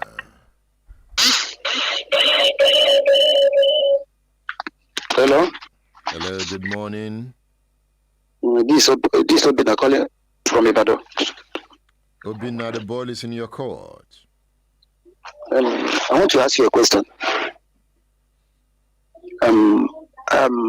Why is it that Osun State is full of talks and their talks is ready to do anything there, and no one is talking, and no one can even question them? They beat all these Agbalagba people and go to cost free, go to bank, destroy so many things, and nothing happened. I want to ask a question.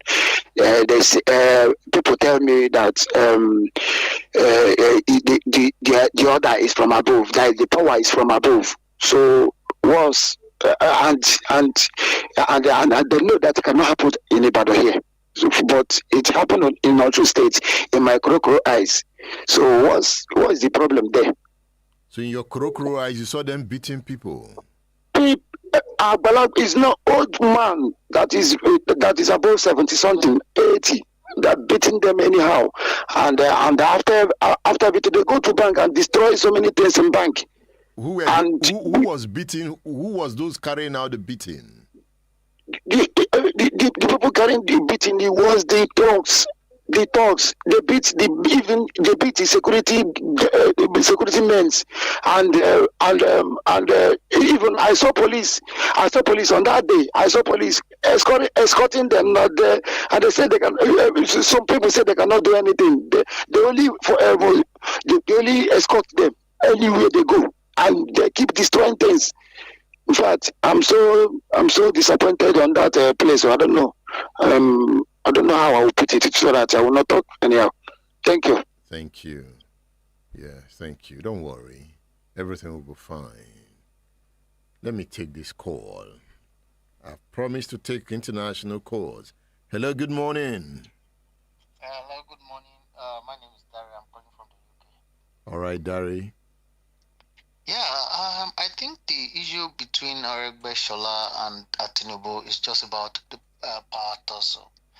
And of course, Aregbesola wants Oyetola to be paying obeisance to him the way he was paying obeisance to, the way Aregbesola was paying obeisance to Tinubu. If you listen to, I think the interview or speech that Aregbesola made, I think this crisis will be a bit clear to many of us that are watching whatever that is going on in Osun State. So, and of course, possibly Aregbesola felt, Tinubu betrayed him by not calling Oyetola to question that, because actually Aregbesola wanted to be in charge of Osun politics. And of course, Tinubu being a leader, he does not. I don't think Tinubu wants another set of leader to be sprouting from left, right, and center. So he wanted to be the main man of the match. So I think that is what actually caused the problem between Tinubu and Aregbesola. At any rate, I do not think Aregbesola supposed to go to take the position of the secretary or whatever that is into now in ADC. Although I believe that ADC is trying to be strategic. They want to use Aregbesola. They believe that Aregbesola is a kind of inner caucus man to Tinubu, and he understands Tinubu's way of playing politics.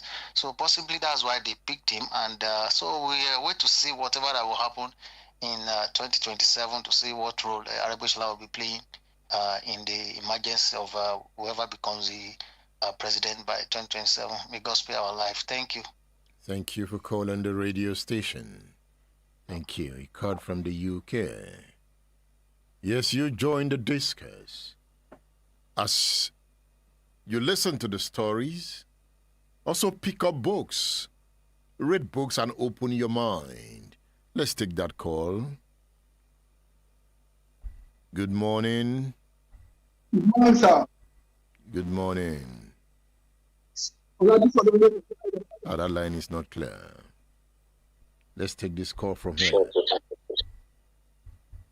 Hello. Hello, good morning. Yeah, I'm Abiola from Ireland. Abiola from where? Edmund.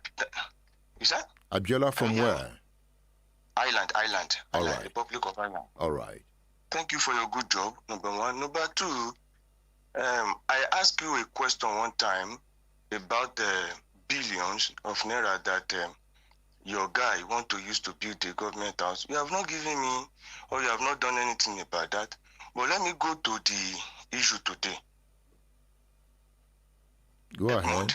Mm-hmm. Tomorrow, if peradventure you become an SA or commissioner to a governor, people will come here, but maybe peradventure something happened, you went to another place or you went to another party or you do something. People will come online and say, you are ungrateful.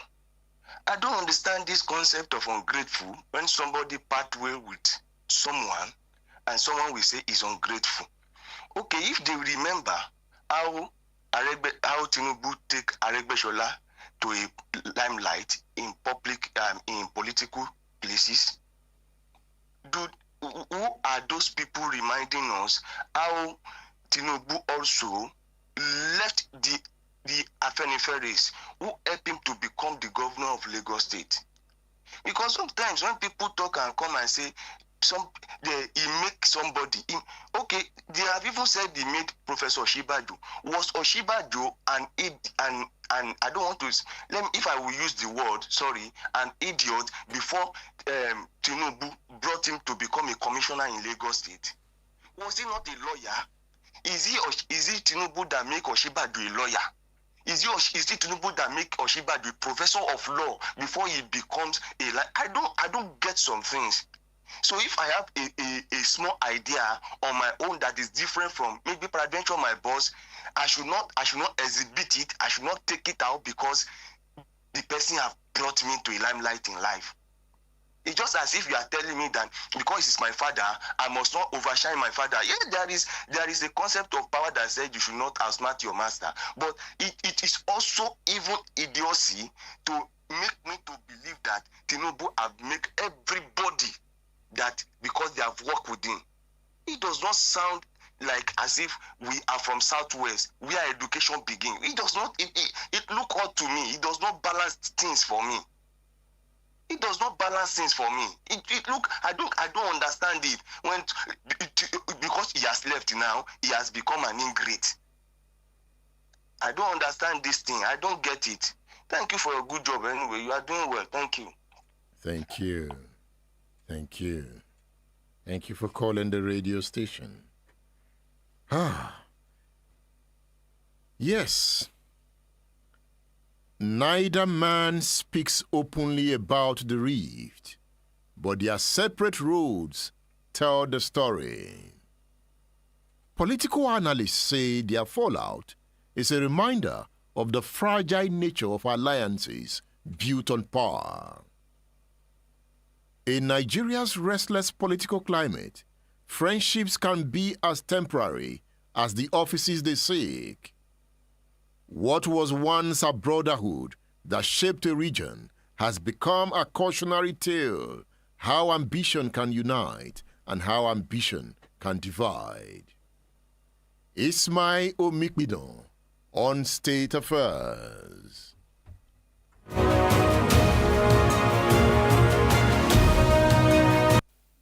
Before everything played out in the open, perhaps Tinubu did not manage his caucus well.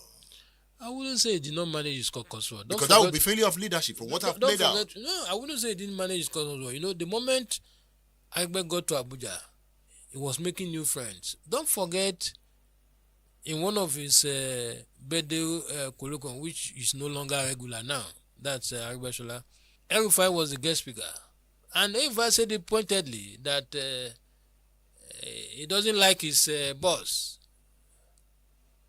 Tinubu, that Aregbesola is his own man. And somebody very close to Aregbesola told me in confidence that he raised the matter with Aregbesola, and Aregbesola that why should he be held responsible for what somebody else has said? I don't know whether that one took the same message to Asiwaju or not. But if I were Asiwaju and you bring that type of message to me with that type of response from Aregbesola, the only conclusion I would draw is that it's already going out of the way.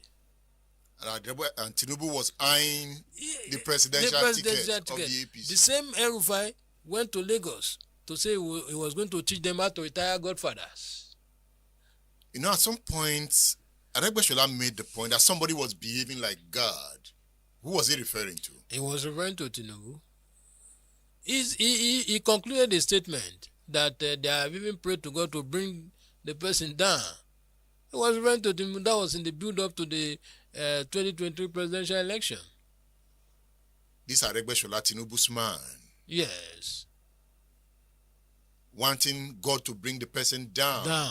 The person who God helped to lift him up.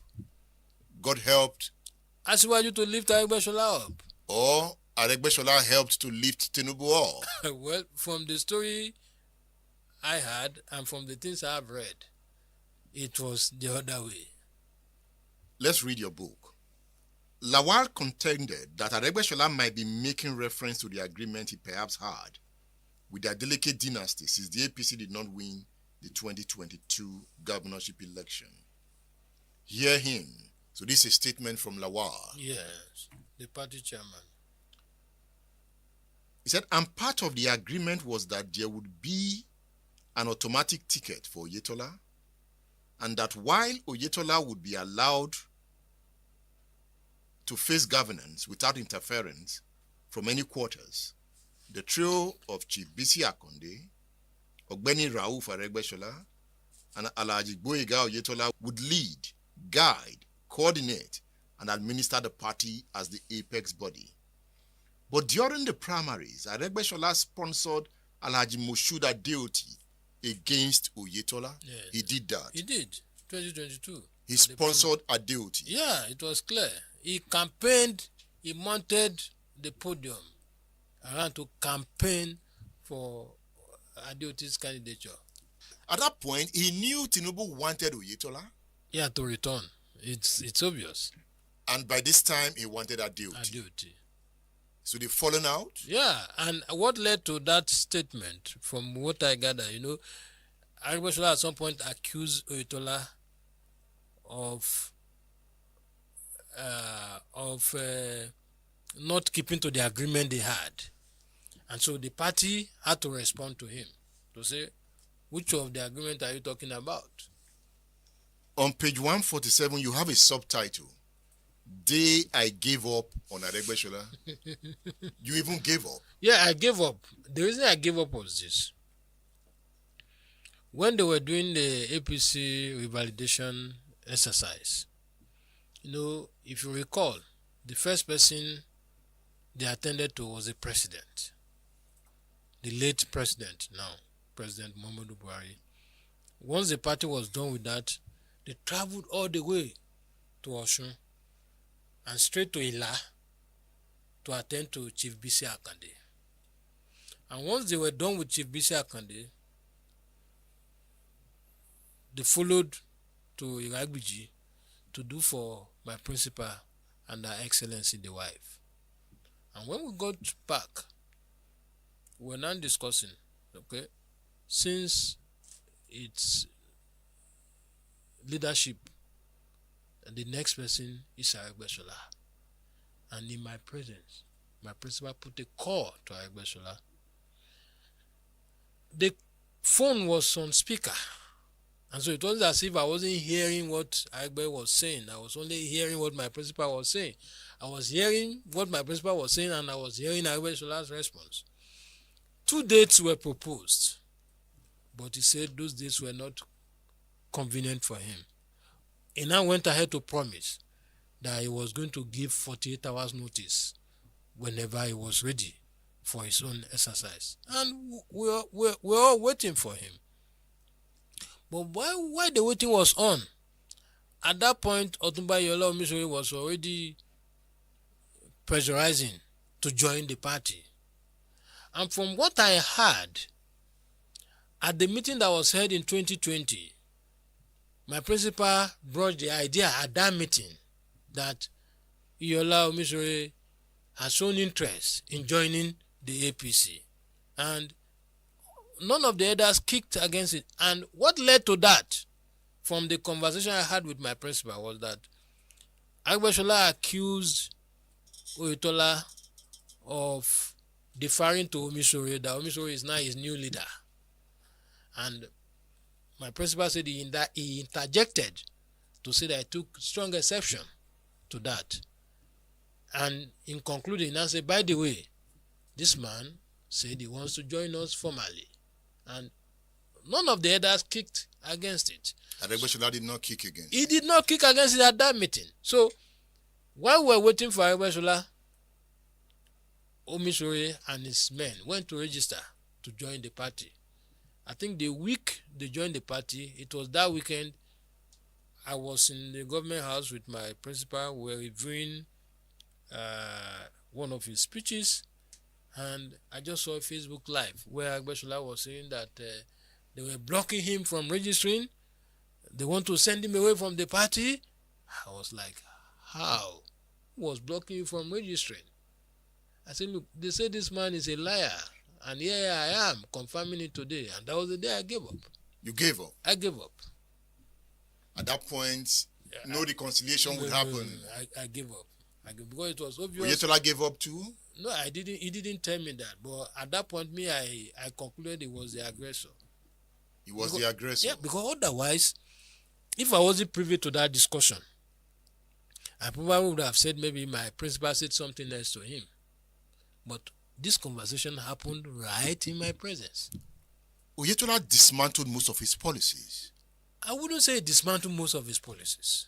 What the are popular those policies? What are those popular policies? You want to tell me that single uniform is popular? You want to tell me that merging of school is popular when some of the old student association were already taking the state government to court, and they even said that they will have nothing to do with the state government? You and I know that government alone cannot run schools. You need the support of these people. So which of the policies were popular? The single uniform or the merging of the merging of schools? As far as I know, those policies were not popular. You only forced it down the throat of Osun citizens. And Oyetola reversed them. He did not reverse them. Confronted him. He did not reverse them. He had promised that whatever it is that the people do not like, not that whatever. There was a Channels interview, governorship debate, and Seun Okibaloye was the one who anchored. He asked Oyetola pointedly, this single uniform thing. Oyetola struggled to defend it. And at the end of the day, Seun asked that, okay, if you become governor and the people say they don't want it, because in that debate, both Adeoti was the SSG, said he was going to change it. Even though Omisoye never served with them in the government, Omisoye also told the same line. But what Oyetola said was that, look, if he becomes governor and the people insist they don't like it, that they will review it. In any case, the last Ogbeniti daybreak that was heard under Aregbesola, he also said it, that if there was anything he didn't do well, that his successor will correct it. So, how would that become dismantling? But Aregbesola didn't like it. Of course, he did not like it, but he won't tell you that that was the reason why that was part of the reason he was fighting him. State Affairs with Edmondo Bilo is live.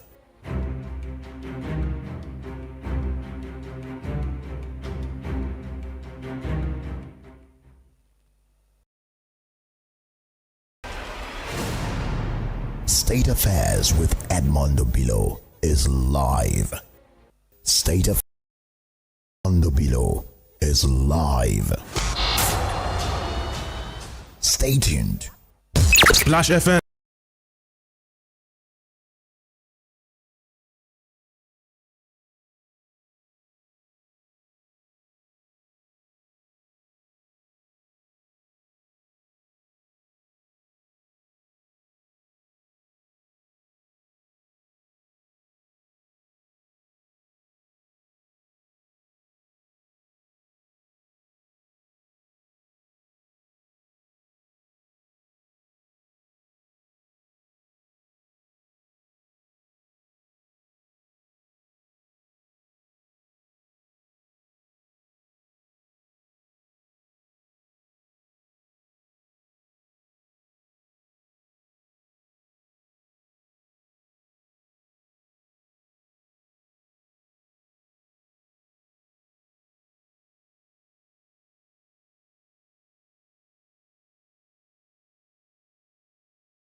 Emphasized, has been understated. Our women are not indolent. They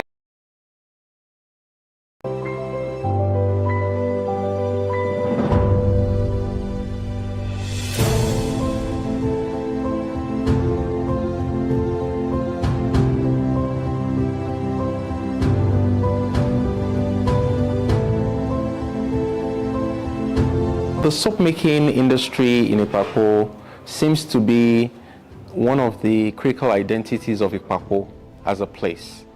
Every homestead has its own methodology of going about the soap making in Ikpapo, but it's still cottage industries. It's still at subsistence level.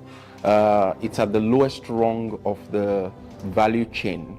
The methodology, the know-how, the identity, the technology is still there. In my view, there is an opportunity, a great opportunity for this to rise further up the value chain, which is the thrust of the kind of intervention we're trying to make with our foundation and the National Youth Service Corps members and volunteers that are working with us on this project. The industry of our women and their economic importance to the livelihood of families, to training children and helping the community grow, for the longest time, I believe, has been underemphasized, has been understated. Our women are not indolent. They are hardworking. I mean, if you go to the length and breadth of the southwest of Nigeria and southeast as well, you find them industrious, hardworking, dedicated, breadwinners, I dare say, in the society. So the thinking that women are sitting at home, warming the bench to be given handouts is a fallacy that has gone for too long. A research of this nature will find, let me give an example.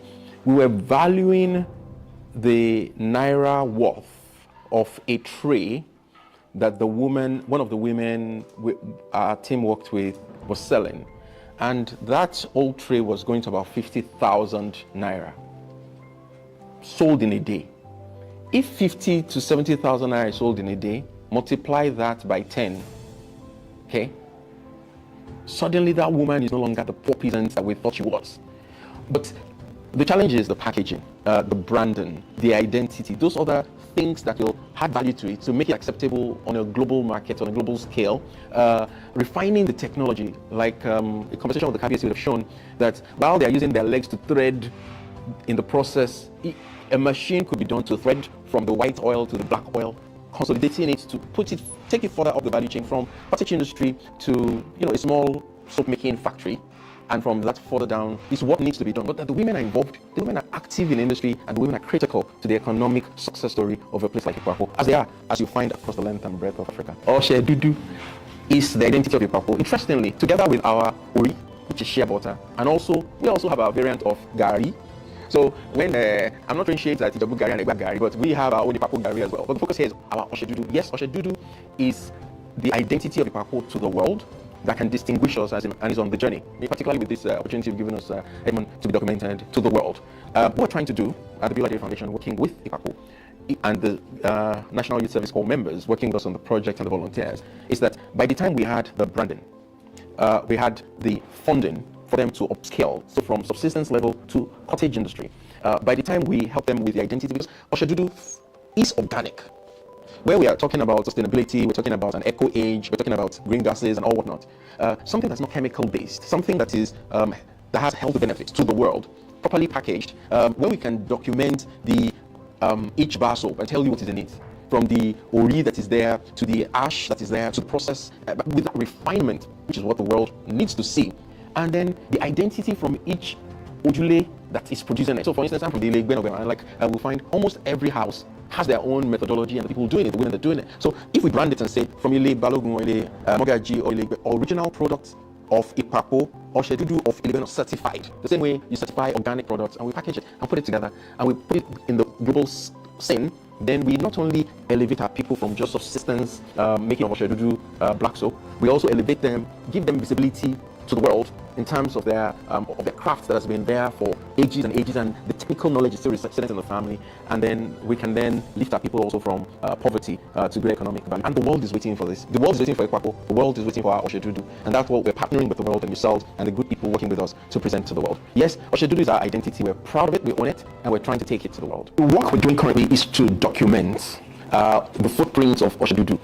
starting from the origins to the active part of our citizens, our women that are involved, to valuing their wares, their inputs, their output, their sales. That's the process we're working on. We're happy to share it at the end of the process. We're working in the process, and we think we'll be able to get that data. The reason I'm able to say that was 70,000 was because we then said, Mama, this is so how much did you sell it? And it's 2,000. Hey, and this one, how much is it? It's 5,000. Really? So you're actually carrying wares that is valuable. You look at it and you can easily, despise it. But that is real money right there, sold every day. What you would then need to do is to find out, okay, how about financial inclusion, which is also something we do, to then open an account so you can then trace how much you've paid into it. Instead of using it to feed your children and all whatnot only, then can you save? Can we give you counterpart funding to buy the equipment you require? Adding value to them while they are on their journey to economic, to better, because they're on the economic journey and the wrongs, it's just that they're the lowest wrongs. Just help them to grow a little better, and we'll capture the data in our process, and that's the data we can share. At this point in time today, we still don't have that data. The challenges we have with the methodology and the technology is something that we will get to when we are done with the documentation. So for instance, the wood, the ashes come from the wood. And the problem we have in Ipapo is also the fact that our economic trees are being chopped and carried away. But if this is properly studied and given, then the local technology and the conservation efforts can then be looked at vis-a-vis what is currently being done. And then we can, make a decision in that regard, helping them. Again, for the people, you can't force on them what they consider is their ancestral heritage, what their babala have been doing. But when you show them the value and walk the journey with them, you can push them, you can encourage them further up the value chain. And then, of course, the technological improvement.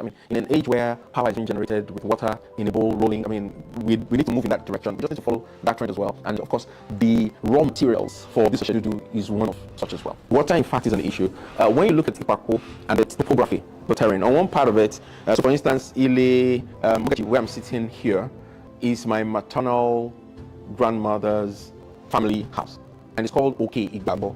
Oke means hill or mountain. So you can see the rock formation right behind us. And we've done some infrastructure projects, including water supply, trying to get people water. And at 120 meters, we've still not hit water.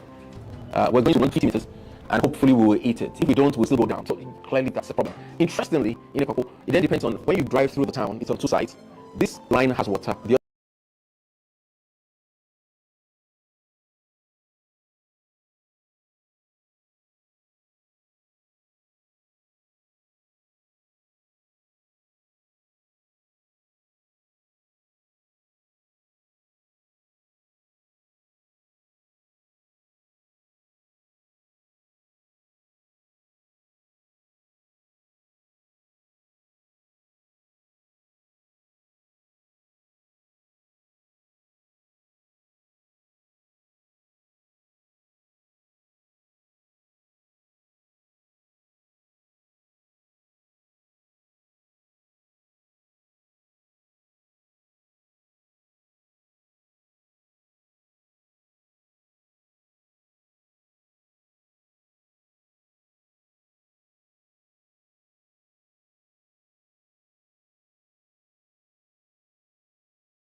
All Odds, Diary and Essays on How Bola Tinubu Became President, a book written by Sam Omatsai. You'll find the book on udarabooks.com. I have also recommended to you S. Ladoke, Akintola, Azikiwe. Samuel Ladoke Akintola fell. He fell to the bullet of the coupist.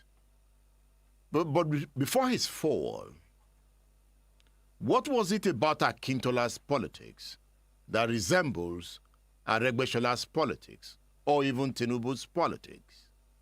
What is it about Awolowo?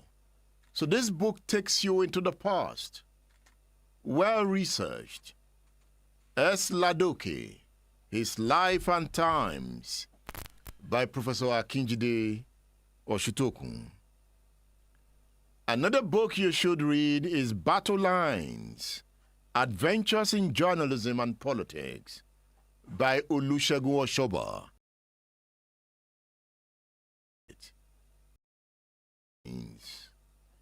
There is another book,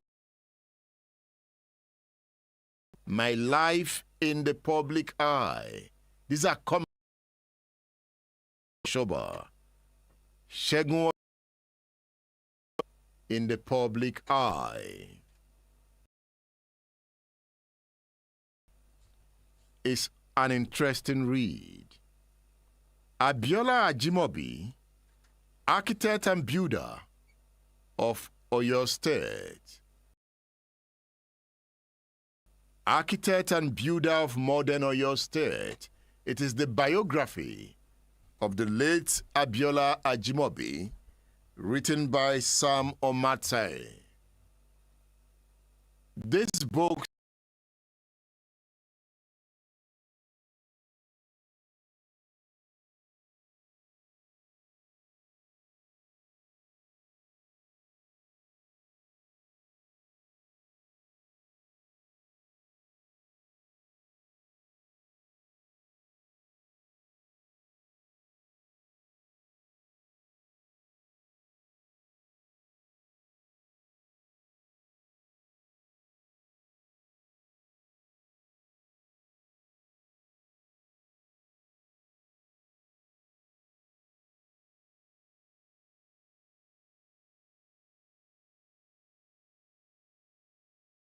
are on udarabooks.com. udarabooks.com. You can also order the books through my WhatsApp number 08039 18449. That's my WhatsApp number 08039 18449. Another book I'm recommending to you is Samuel Ladoke Akintola, In the Eyes of History. That one is written by Femi Kende. Samuel Ladoke Akintola, In the Eyes of History, written by Femi Kende. You will also find that book on udarabooks.com. But the book we are reviewing this morning is Persona Non Grata by Ismail Omikbidon. That is the book we are reviewing this morning. Ismail Omikbidon was Chief Press Secretary to Oyetola, Governor of Ogun State, Governor of Osun State rather, from 2018 to 2022. Ismail Omikbidon on State Affairs.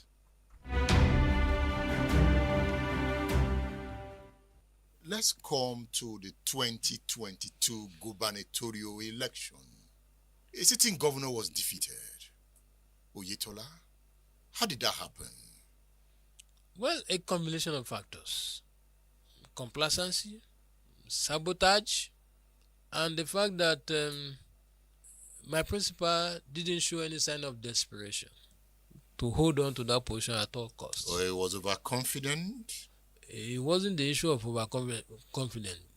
He believed that he had done well for the people, and he believed very strongly that the people should ordinarily reward him with their votes. But perhaps he didn't take into cognizance other things politicians do to win an election. Things like harassing voters, manipulating process. I recall during the orientation for polling agents, it was Oyetola who told them that anybody who makes attempt to add, because he believed so much in beavers, and he cautioned the agent not to make any attempt to want to manipulate to increase the tide, that anybody they found doing that such a person should be handed over to the police from his own party, from his own camp. He believed so much in beaver, so he didn't prepare for all those other shenanigans that eventually happened at the end of the day. What were the shenanigans that happened? Clearly, something happened with that process.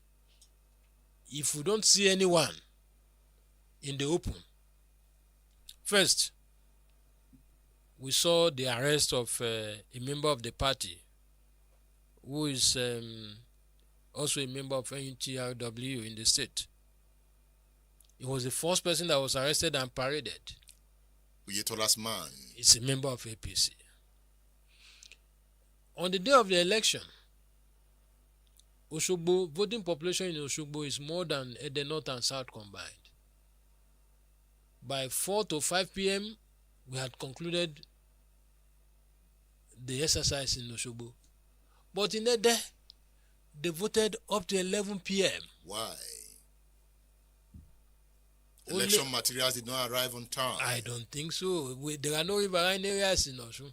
Before you say it took you a long time to get to some of those areas. So it was clear. And the politics of the 2023 presidential election also came into play. I was going to come to that. Because in your book, you mentioned Ede. Yeah. You talked about it. You gave us the picture. Yeah. And while I was reading that part, I was saying, but Aregbesola was APC. Buhari was APC. APC had control of the police, the army, the civil defense. So how was Adeleke able to corner them in Ede? So what happened? Conspiracy. You suggested that in your book. Yeah, conspiracy. From the federal side? Yes, conspiracy from the federal side. Because don't forget that Asiwaju emerged as a candidate of the party against all odds. And so even after emerging,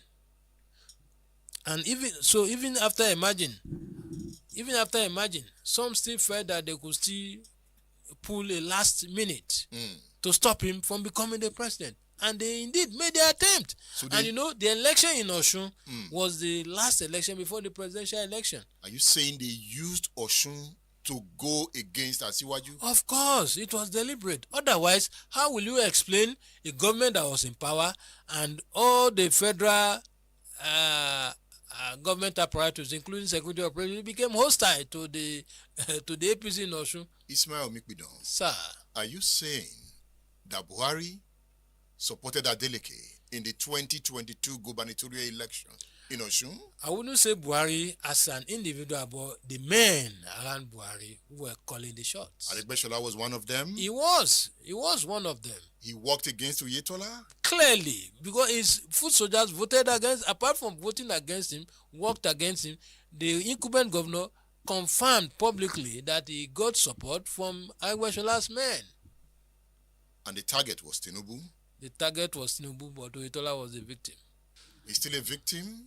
Well, thankfully, he has told everyone that he's not interested in recontesting. And I hope the APC plays their game very well. Otherwise, what is happening in Osun will continue for another 4 years after 2026. Aregbesola is now in ADC. It's in ADC, but I tell you confidently, as a political analyst, the only way ADC can win the state is for crisis to be precipitated within the APC that will lead some of them into leaving the party in anger. And once they leave the party in anger, they won't go to Demola Adeleke, because there appears to be a consensus that he's not doing well. And so they will have no choice but to go back to Aregbesola. Will Tinubu allow that situation? Well, I hope you will not, but if they don't manage the process well, that is the kind of scenario that is likely to happen. State Affairs with Edmondo Bilo is live.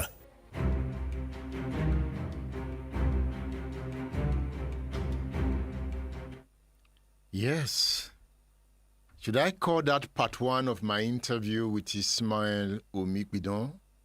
Anyway, you will listen to the rest of the interview on my YouTube channel when it's uploaded. We've not uploaded the interview yet. We'll upload the video so that you can have time to look at the details. He is the author of the book, Persona Non Grata. Ismail Omikbidon is not a member of APC. He is a journalist. He works with The Sun newspaper. He's also a political strategist. Do you want his services? Look for him.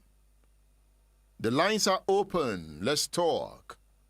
070694 93000 and 070144 75770. I'll give you the numbers again.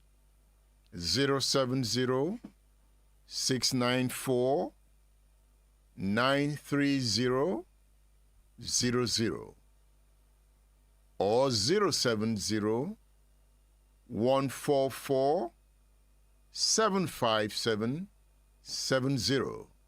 If you are listening outside the country, you can call my WhatsApp number. You can call my WhatsApp number for those outside the country, because it's easier for you to connect. So my WhatsApp number is 080 18449. All right. Good morning. Hello. Good morning.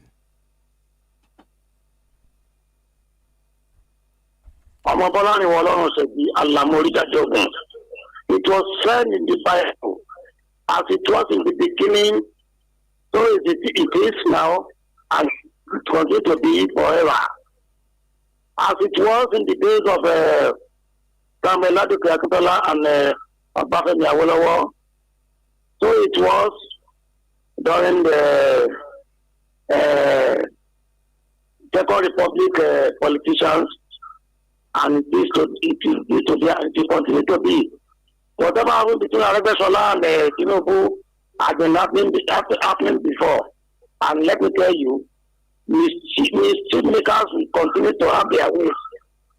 If people at the end of affairs are not weary of them, they are in very many points trying to do motivation and campaign of calumny to gain favor of the leader.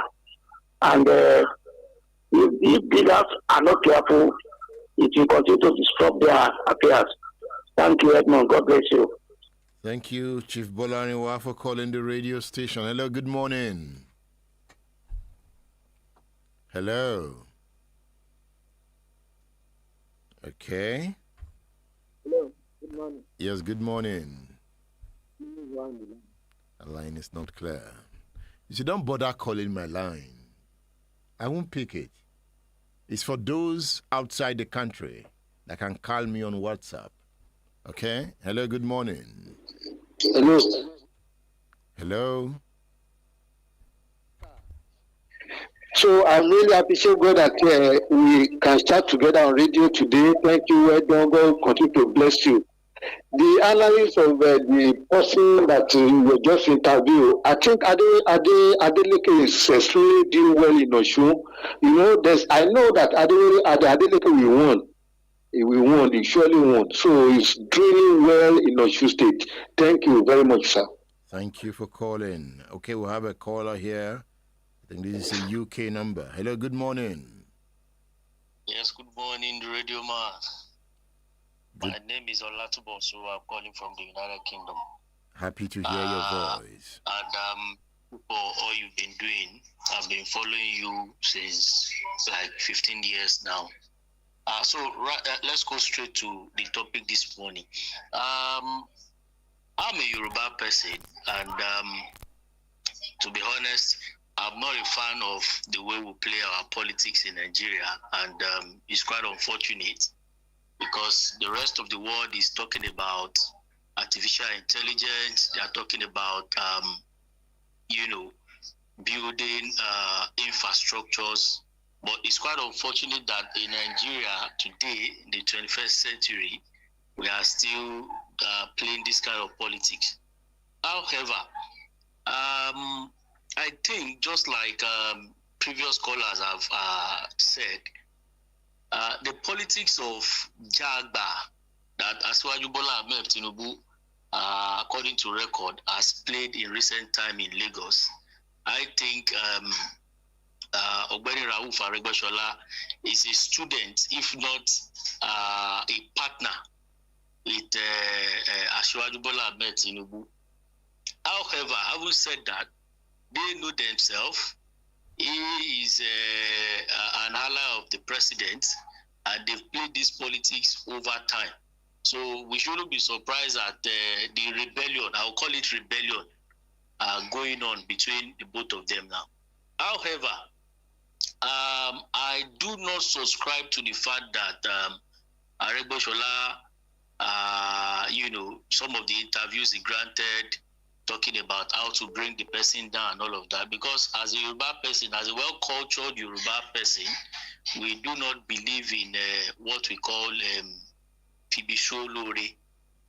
It doesn't matter the way we look at it. It doesn't matter what everybody says or the belief of each and every one of us. I'm not of the opinion that some of the things they are doing to is doing to the president now should be accepted, and I will blame some leaders in Yoruba land for allowing this situation to degenerate to this level, because I believe that the people like Baba Oshoba, Baba Kande should have broker a truce between the both of them.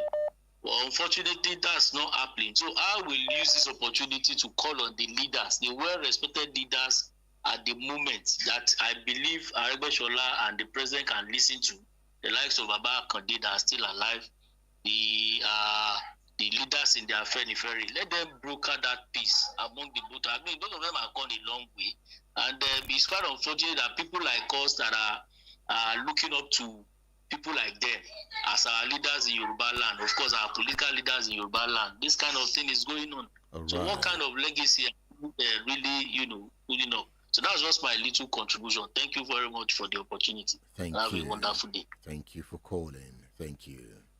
Thank you. We have more callers. Join the discourse. Hello, good morning. Okay, if there is none there, okay. Good morning. Hello. Hello. Good morning. Good morning. Yes, I'm Shegu. I'm calling from Oludo. I want to respond to one of your callers that make reference to Professor Shibaju. That if you assist somebody and the person decided to do away with you, that is not an offense. Look, in the Bible, Jesus Christ himself value appreciation. When he healed about 10 lepers, he asked his follower, how many of them come back and say thank you? They say one. That means that Jesus Christ value appreciation. If somebody assists you, you need to appreciate that person. Everybody knows that what Aregbesola is doing to Tinubu is extremely bad. And that caller that made reference to Professor Shibaju, the attitude displayed by Oshibaju equally can be regarded as a betrayer. I want to remind that person that at the University of Lagos, Professor Oshibaju is not the only professor. There are many professors from that university is known today in Nigeria. How many of them become vice presidents? So let us value appreciation. If somebody help you, appreciate that person. Thank you. Don't use bad to pay somebody that assists you. And a right-thinking human being should condemn something that is bad. It is high time Aregbesola should retrace his step and come back to the person that stood for him. Thank you. You've Because made your of point. him, You've made your point. Thank you. Thank you. I have another caller on the line. Hello, good morning. Hello, Radio Man. Yes, I'm Legend, Baba. Hello. Yeah, good to have you. Yeah, I will quickly make my point, please. If we, the first law of the 40th laws of power said never outshine your master. But in this case, if I also wanted to blame Aregbesola before, but when you say never outshine your master, but there's a proviso to it that if you know that your master can be crushed, just crush him. If you follow the trajectory of Tinubu as well, Tinubu also has outshined some master. The people that brought him the whole babas of AD, Tinubu was able to crush them. So in this case, Aregbesola was also trying to establish his own dynasty. So in this case, and there's a saying that says all is fair in love and war. Do we understand? So if Aregbesola was able to crush Tinubu, he would have crushed him. But thank God Tinubu is strong, so Tinubu will also crush him back. So in law, in politics, all is fair in love and war. So and of course from what we have seen today, we could see that betrayal is part of their game. So I wouldn't want to meddle in their game. This is all game. Do you understand? But if you are going to look at it as people normally will say, Aregbesola has betrayed Tinubu, and if Tinubu also were to be in the same shoes with Aregbesola, I think Tinubu also would have done the same thing. So Tinubu also has crushed some people in the past. He has betrayed some people. So it's just the game. If you have to look it that way. Thank you. That's my point. Thank you, Sam Legend, Baba. Thank you for joining the discourse. His shadow stretched from Lagos to Abuja. Tinubu shines. Aregbesola, once the loyal lion of the forest, found his own path among the trees of Osun. Old friendships turned to echoes. They no longer met at the marketplace of council. The road between them filled with dust, anger, and sometimes silence. Yet the story is not that of quarrel, just quarrel. It is of the fragile thread that binds men. Power comes, power goes. But memory stays like a song in the evening wind. Dance to it. Hey you, let the tale guide you. But I leave you with this message. Seek harmony beyond ambition. Perhaps that message is not for the men of power. For even when walls are broken, the sun still sets on every heart alike. Enjoy the sunlight of the moment. Feel good. Attract to yourself thoughts that will elevate. As you dwell on thoughts of goodness, of love,